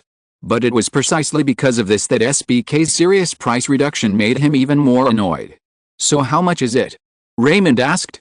"Generally speaking, after deducting the taxes that need to be paid, the copyright fee of the publisher is about 30%, which doesn't seem much, but the average price of each single is about $5-6. As long as the sales meet the standards and sell hundreds of thousands of copies, it will be $1 million income for SBK Records. However, SBK's appetite is even bigger now. They want 40% copyright fee, and the mechanical copying royalties should also be reduced by 50%. Batman slammed the table, and seemed to hate SBK's greedy face. Mechanical copying royalties. Tang and Raymond were a little confused, not knowing what this was. After all, it is not an exaggeration to say that the tax industry in the United States can be said to be the most developed in the world. There are various tax items, and paying taxes reasonably is definitely a big deal. Not to mention that in order to collect taxes, the United States has also created a tax agency such as the IRS, Internal Revenue Service. "Only death and paying taxes are eternal in this world," is a famous saying in the United States. But privately, people like to say more, "Don't mess with the IRS."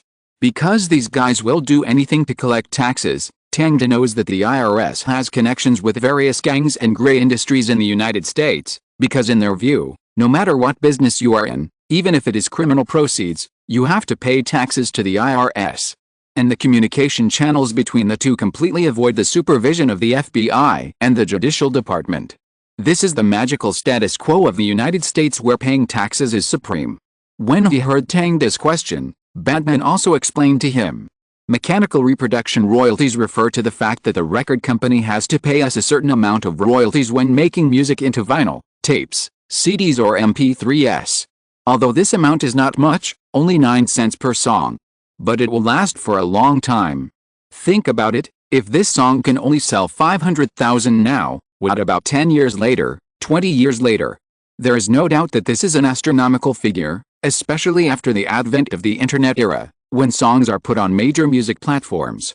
By then, a classic old song will easily have tens of millions of downloads, or even hundreds of millions of downloads. This is all endless wealth. How can we give it up so easily? Therefore, it is understandable that Batman got so angry. However, he couldn't refuse it now, but he had another plan.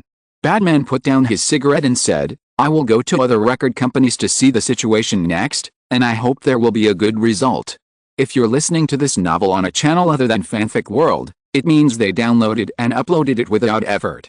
We cordially invite you to visit our channel, Mundo Fanfic Novelis. There you'll find the original version of this story, and you can explore many other novels of various genres. We're waiting for you to immerse yourself in a world of incredible novels. Chapter 22 Republic Records.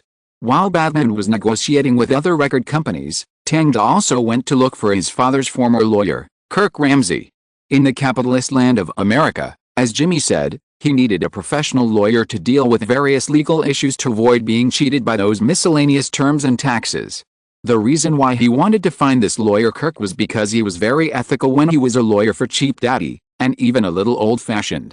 Basically, he would warn his client of any illegal activities and ask him to stop such operations in time, just like when Cheap Daddy emptied his family's assets to invest, he also stopped it many times.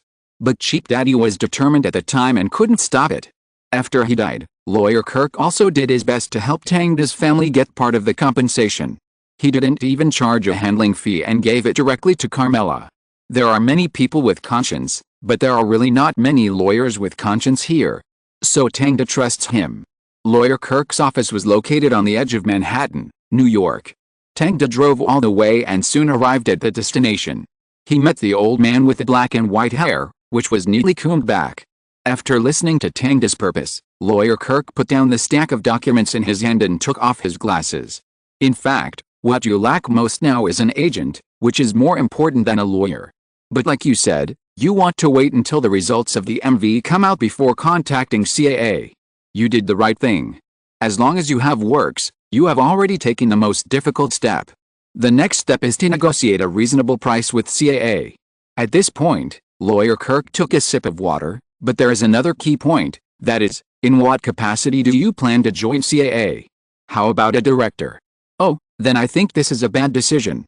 Lawyer Kirk stretched out a finger. Because you are not famous now, you just shot a song MV for an 18th-tier hip-hop singer, and you don't know if it will be popular.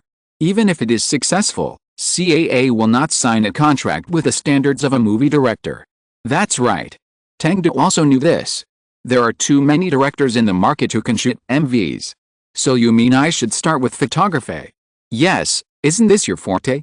You have works and skills. And this MV also proves that you have a director's mindset and extraordinary aesthetics, which is great, ahem.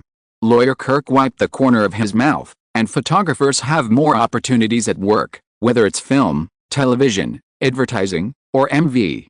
This is different from being a director. Directors in many industries are independent, just like no matter how well you shoot commercials, the movies won't ask you to be a director. Once you have real masterpieces in film and television, you can join ASC, American Cinematographers Association. If you shoot a lot of flat pictures, you can also join APA, American International Photographers Association, or PPA, American Professional Photographers Association. Tang nodded. It was indeed as lawyer Kirk said, his identity as a photographer was the best choice. As for the rest, it's just a normal cooperation issue. By the way, don't accept cash as payment for the contract. Black people in the North like to pay in cash because they can evade taxes. But remember, he will only face prosecution for breach of contract, while you will face the IRS. Don't worry. In addition to the album cover, the filming of the MV was contracted. Although Bagman seemed to want to pay in cash, Tang, who accepted Kirk's advice, naturally would not agree. After that, the two talked about various precautions. It must be said that Kirk's experience is very rich. He mentioned many cases where there may be traps. After Tang wrote them down, he immediately had a clear understanding of the subsequent brokerage terms. After the chat, Tang paid Kirk a consulting fee and walked out of the law firm. However, just when he was about to go home, his mobile phone received an unknown call. Hello, I'm Tang. What can I do for you? Hello, I'm Giorgio, the Vice President of Republic Records. I'm calling to meet you about the music video you shot. I'm near the Bronx now. Okay. Tang agreed. Although he didn't know how the vice president knew about the music video he shot for Raymond, since he was interested, it meant the possibility of cooperation. Isn't this exactly what Batman is most worried about now? Not long after, Tang met the vice president of Republic Records in a Hooters. But unlike what he imagined, when Tang approached, he found that he was struggling with a steak with a knife and fork. His suit was placed on the side of the sofa, and his white shirt was neat and tidy. It was obvious that he insisted on ironing it every day. From this point, it can be seen that he should have started a family and have a virtuous wife. Sit down, what would you like to eat? Giorgio rolled up his sleeves and handed Tang the menu. Waiter, give me some fried chicken wings. Tang looked around. He had never been to this restaurant, but he had heard of it a long time ago, because it was known as the sexiest restaurant in the United States. Some communities even asked Hooters to open branches. However, after seeing the waitresses, Tang could understand this idea. The girls in front of him, with different skin colors and curvy bodies, all wore Loca t-shirts with owls printed on them, and their pants were so short that half of their buttocks were exposed. Walking on the street, you can see their swaying figures at any time, and just looking at them is worth a meal. The brown-haired waiter called by Tang came over, bent down directly, showing off his advantages to the two men, and then smiled and said, "Handsome, what do you want to order?" "One fried chicken wing and a Coke." This chicken wing restaurant is famous for its delicious taste. Steak and pasta are just ordinary dishes to fill the menu. "Okay, no problem." The waitress smiled impeccably, and gently stroked Tangda's hand with her fingers before leaving. Seeing this, Giorgio smiled. Young people are always more popular. Tangda also laughed. If you hadn't put your wallet on the table, the invitation notes would have been piled from the table to the floor. Ha ha ha. Giorgio laughed heartily and picked up his wallet. A woman's name was printed on the leather. Obviously, this was the reason why the waitress gave up. "This is a birthday gift from my wife. I have always cherished it.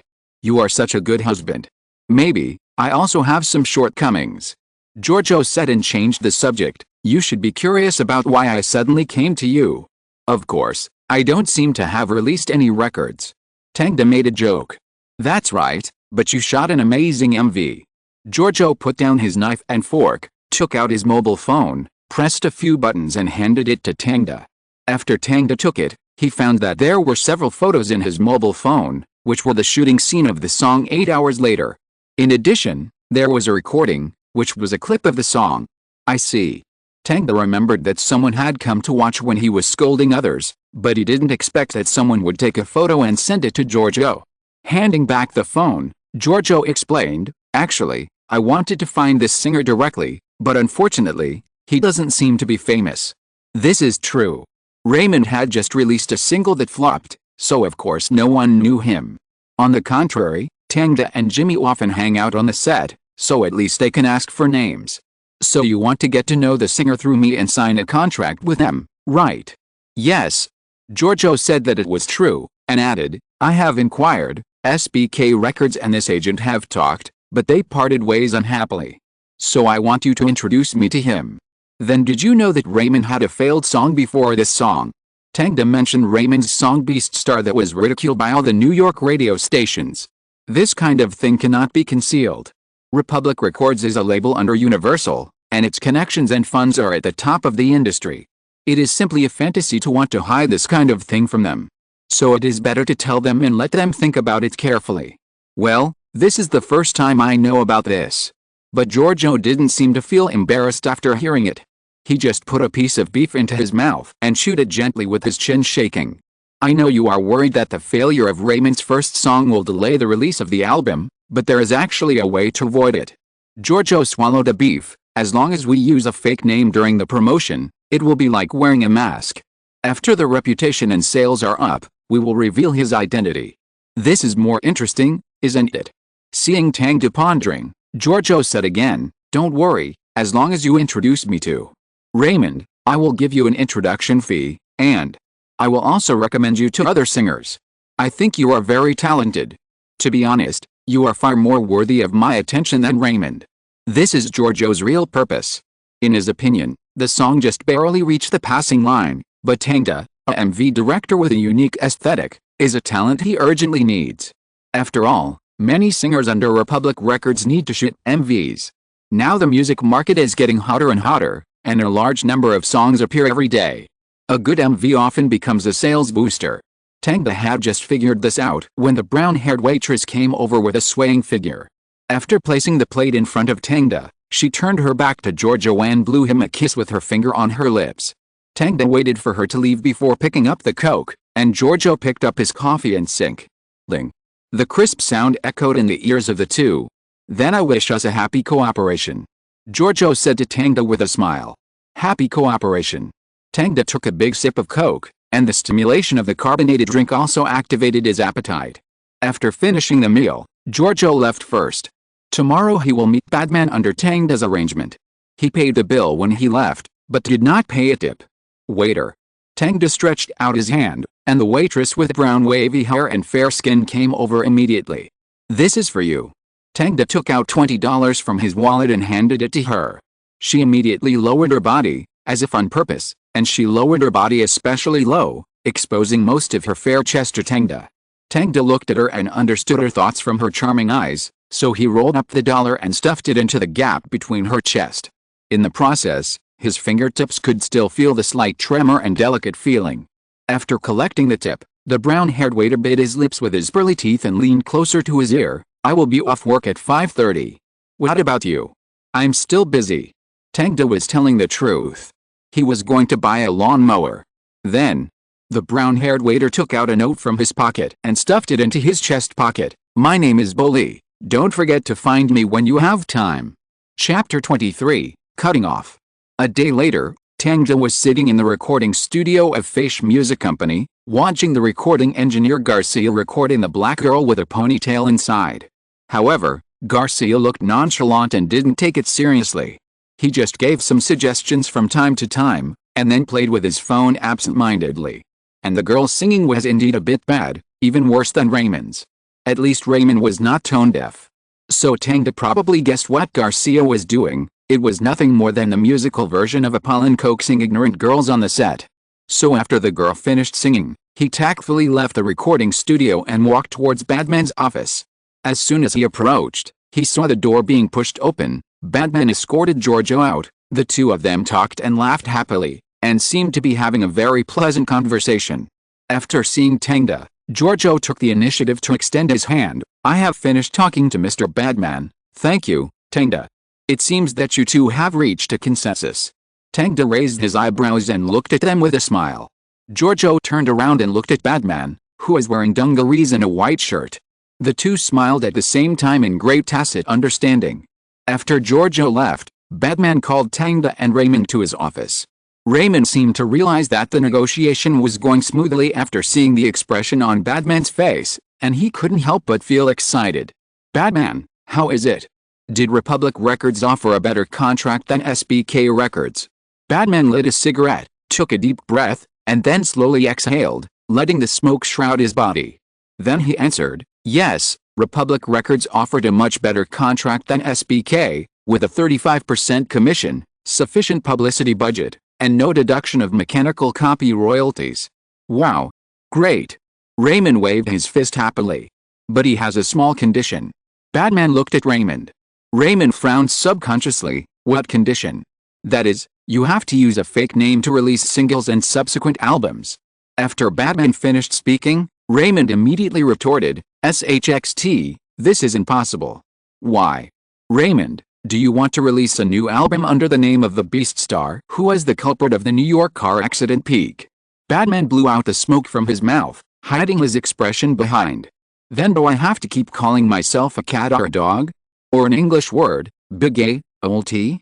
I will lose face in the community. Which is more important, face or money? Batman scolded. But Raymond didn't think so. I became famous so that people can say to me, hey, God, it's the rapper Raymond. Instead of asking who the hell is this when they see me. Tangda helped Batman explain, no, Raymond, you have to know that you have shown your face in the MV.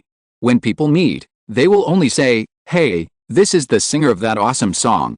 And it's only temporary. As long as the sales take off, you can announce your real name to the outside world at any time. But this is not what I want. Raymond still refuted, do I have to say my name is Raymond every time I finish singing a song and others shout Big A? Who the hell can remember it? And won't it be dug up in the future? Wow.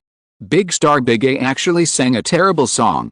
I didn't expect it. Raymond pinched his throat and imitated a sarcastic look, his chest rising and falling. Tangda shrugged. Obviously, Raymond's hidden meaning was that he really liked the song of Beast Star and was unwilling to abandon it. This may be a bit stubborn and a bit inappropriate, but who calls him a singer? Okay, let's not talk about this for now. Batman was also a bit annoyed by Raymond's attitude, and waved his hand to fan away the smoke. Let's talk about the name later, let's talk about the contract first. I plan to agree to the terms of Republic Records. What about Faith, Father? He gave it to me.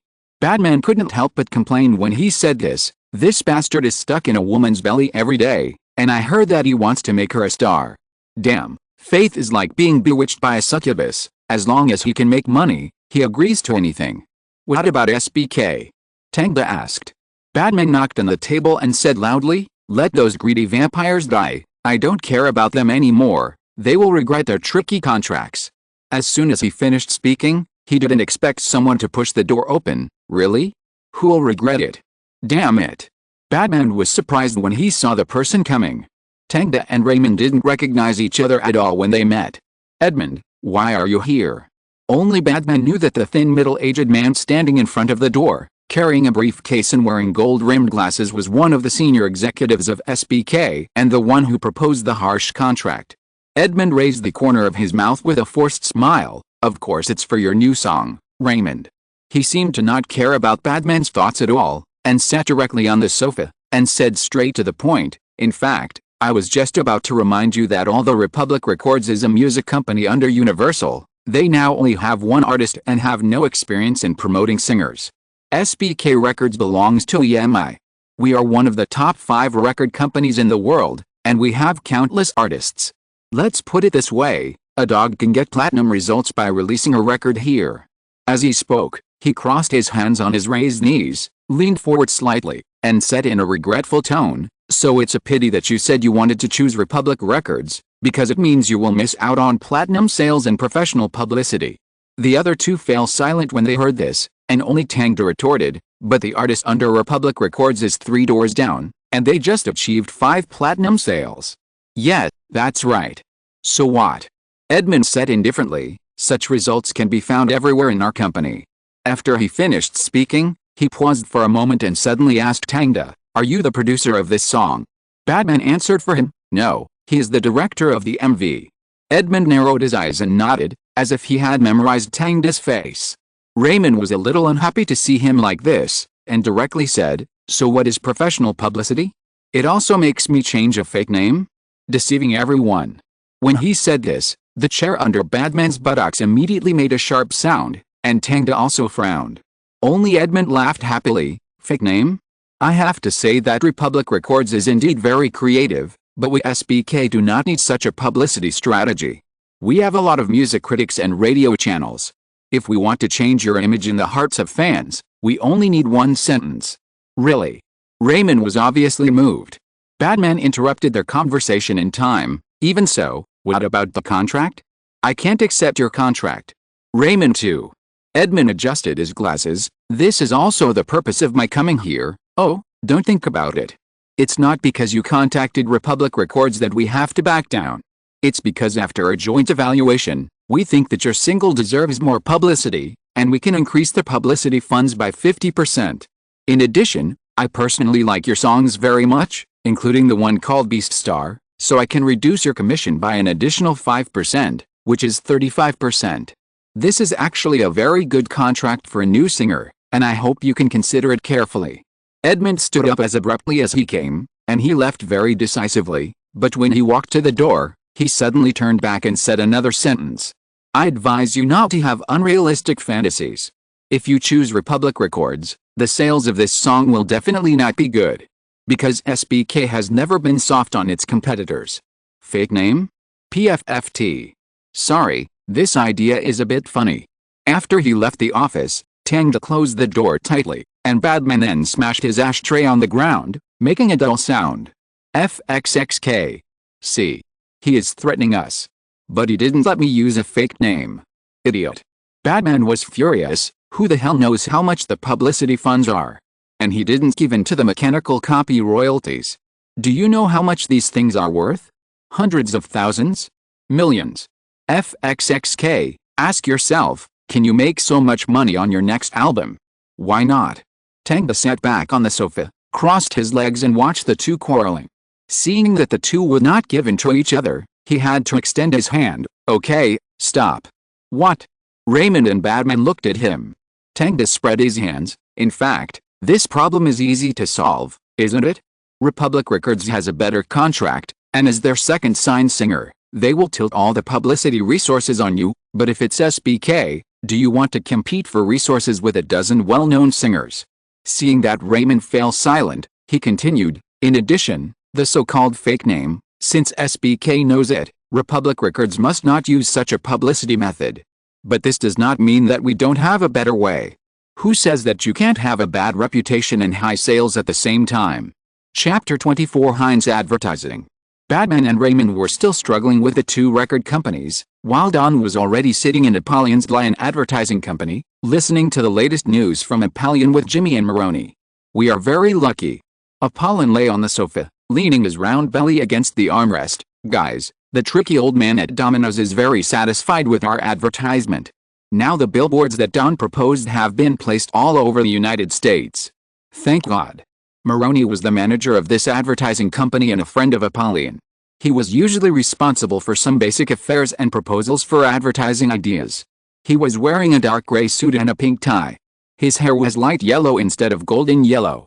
He looked very showy in front of Don. Jimmy also clapped his hands to celebrate. Dudley was not among the few people because he had been entangled with a girl who was measured by him on the set since the last party. He refused to let go and even dragged him to meet her parents. Upon hearing the sad news, Apollyon and Jimmy both expressed their condolences. They had entered the graveyard of marriage so early, so they could only say that they should not attack women casually. Therefore, the position of photographer was now taken by Tang, while Jimmy was responsible for lighting and art, which was just what he wanted. After everyone was happy, Tang asked, "So it should be selling very well now?" "Of course." Apollyon widened his eyes and opened his hands. "I heard that Domino's takeaway business is about to expand to Glacier Bay in Alaska. I hope those store employees won't be frozen when delivering goods." Apollyon was talking about Glacier Bay National Park in Alaska, which is full of large ocean wilderness, dominated by tall coastal mountains, and is a place rarely visited by people. Maybe they can deliver food on seals. Ha ha ha. Maroney's hearty laughter echoed in the conference room, causing everyone else to laugh. So after the success of the Old Man Monaghan's advertisement, a new company immediately extended an olive branch to us. "Look what this is," Apollyon said, picking up a red glass ketchup bottle from the table. "Looks familiar, isn't this Heinz ketchup?" Jimmy pointed out, "My family often buys it." "My family too." Apollyon nodded. "This is a national brand, well known to everyone." "Then why did they choose us?" Although Lion Advertising has made its mark on Domino's, compared to the products of the Heinz Group, there should be no shortage of advertising companies. Maroney explained to him, "It's like this. They didn't just find us, but they need to bid. Our family and 5 or 6 other advertising companies need to propose their own plans and go to their company to make proposals. If they are approved."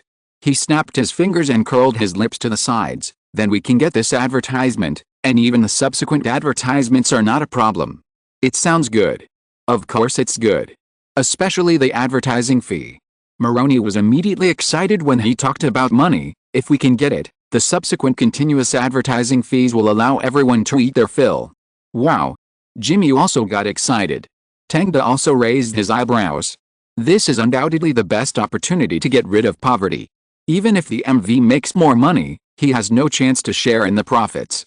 On the contrary, as the creative planner and photographer of the Lion Advertising, he can get more money."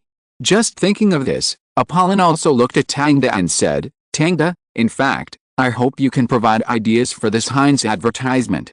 "What do you mean?" Tang straightened his back.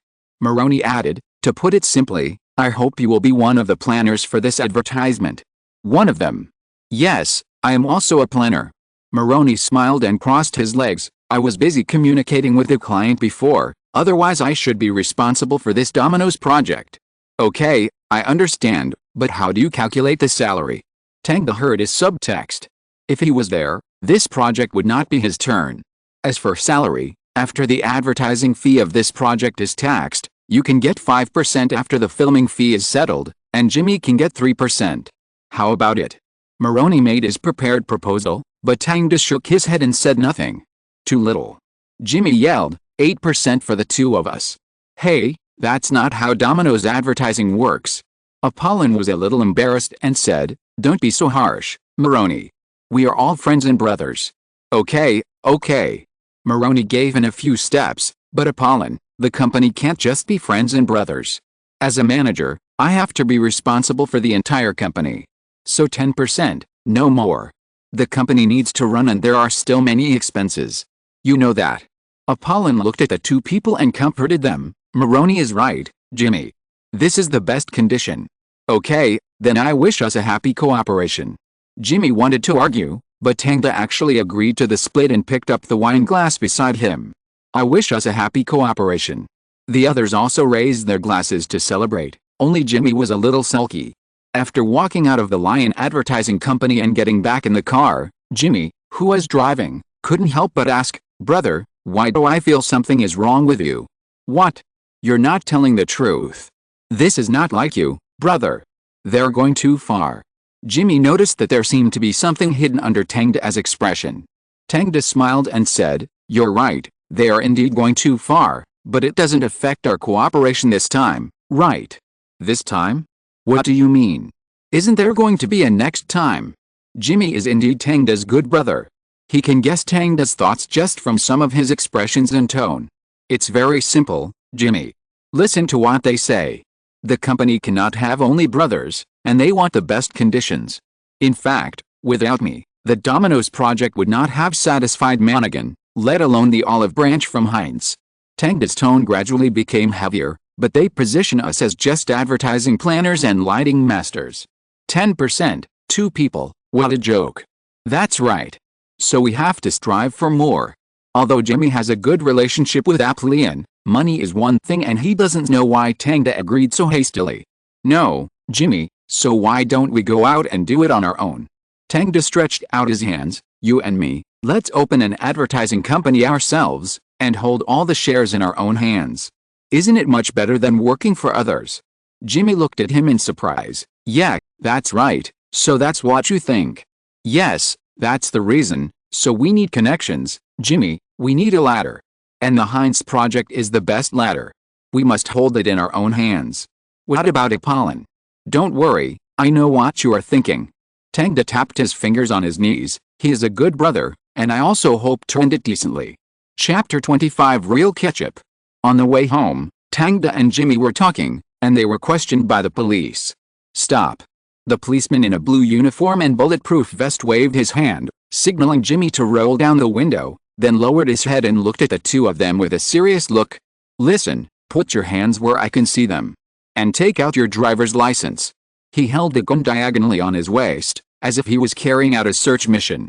And from the look of it, it seemed that he would also test for drunk driving. Jimmy had just drunk a little at the company, although not much, but he would definitely fail. So Tangda took out his wallet from his jacket pocket and handed it to the policeman. "Hey, Mr. Officer, we live in a neighborhood not far away." "What happened?" "Stop. Put it down." The policeman held the gun in his right hand and remained vigilant, but took the wallet with his left hand. After seeing the police station membership card inside, he relaxed his attitude. He returned the wallet to Tangda, put the gun back into the holster and said, "There was a shooting just now. Several black gangs fought. Damn it, those guys don't know how to stop at all." Jimmy complained. "That's right." The police officer nodded. "If you have any clues, tell us in time." "Don't worry, I will. Thank you for your hard work, officer. You must pay attention to safety." Tangda smiled and replied, "Of course, okay, let's go. Go around from the right on the way back." After that, the police officer not only did not test for drunk driving, but also let his colleagues let him go. Jimmy and Tangda finally breathed a sigh of relief when they drove over. "Damn, it's so scary, these sons of a bitch." Jimmy cursed Niger and took a detour in the direction pointed by the police. "Okay, go home early, this place is not peaceful at all." Tangda also sighed. He was ready to leave this neighborhood after making money, at least to go to the white gathering area in New York, where the security is better and more upscale, so that he doesn't have to worry about the personal safety of his mother and 2 younger brothers. After returning home, Tangda wrote and drew on paper and read the latest newspaper. Heinz Ketchup has been running various advertisements across the United States, including on television, newspapers, and billboards. However, the competition in the food industry itself is quite fierce. Tangda only flipped through the newspapers of the past week and saw ketchup advertisements from no less than 4 or 5 different companies. Their slogans are similar, starting with seasoning. Some say that they are more suitable for fried chicken, and some say that they are a companion to bread. Some even say that they are more valuable than Heinz. Anyway, they do everything they can to seize the ketchup market. But Tangda still found some clues from their product names, such as Darling Ketchup and Wima Seasoned Ketchup. They all seem to have the word seasoning in their names more than Heinz Ketchup. Tangda walked to the kitchen in confusion and found that there was indeed Wima Seasoned Ketchup at home. Its packaging bottle looked bigger.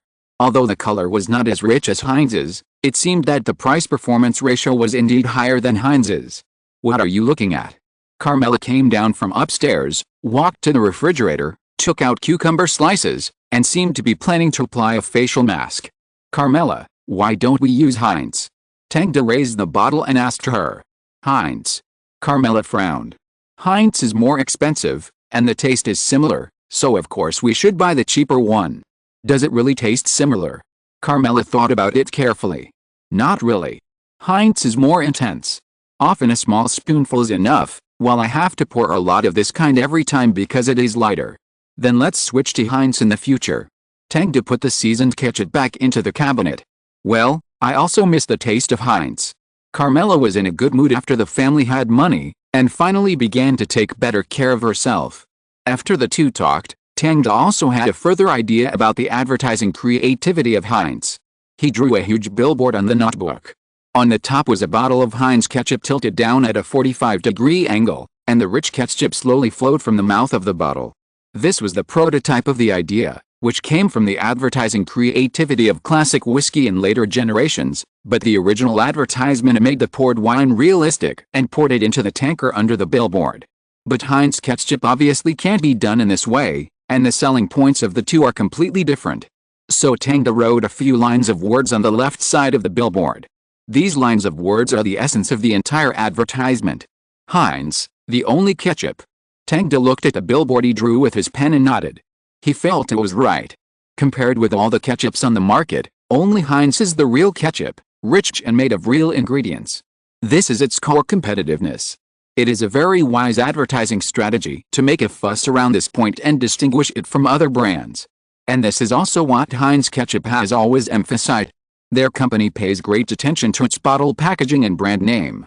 As far as Tang knows, their advertisements for decades since their establishment have been centered around this, so this slogan will definitely be recognized by the other party.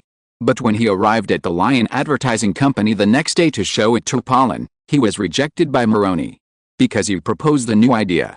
Maroney changed into a green suit today, which looked more showy with his blonde hair. He stood in front of the drawing board and showed everyone his ideas. "Look, this is first of all a steak." There were 3 drawing boards behind him, each with a different picture of food, from left to right: steak, hamburger, and French fries. After introducing the 3 foods, Maroney smiled and faced everyone. "Do you feel that something is missing?" "Yes, it looks like a semi-finished product." Apollon said he didn't understand. Upon hearing this, Maroney immediately turned over the plastic film behind the 3 drawing boards. Suddenly, a line of words appeared in front of everyone. "Hand over the Heinz." He shrugged and exaggeratedly said, "What is the most important thing about advertising creativity? It is imagination, the imagination of the audience, which is the most effective publicity." Maroney explained, "And the Heinz here only means Heinz, not just ketchup, salad dressing, peanut butter, everything is included." "It sounds great." Apollon laughed. "I'm already thinking about which Heinz seasoning sauce to use for tonight's burgers." "Right, this is the essence of this advertisement." Maroney looked at Tangda, and Tangda, "Your advertisement. To be honest, based on my many years of experience, it is a bit too limited. It may not be in line with the client's pursuit of creativity." End of this chapter. Thank you very much for reaching the end. Don't forget to like. Looking for more exclusive content and immediate access? Subscribe to our Patreon. Remember, every like, subscription, or donation encourages us to continue. Thanks to everyone. See you in the next video.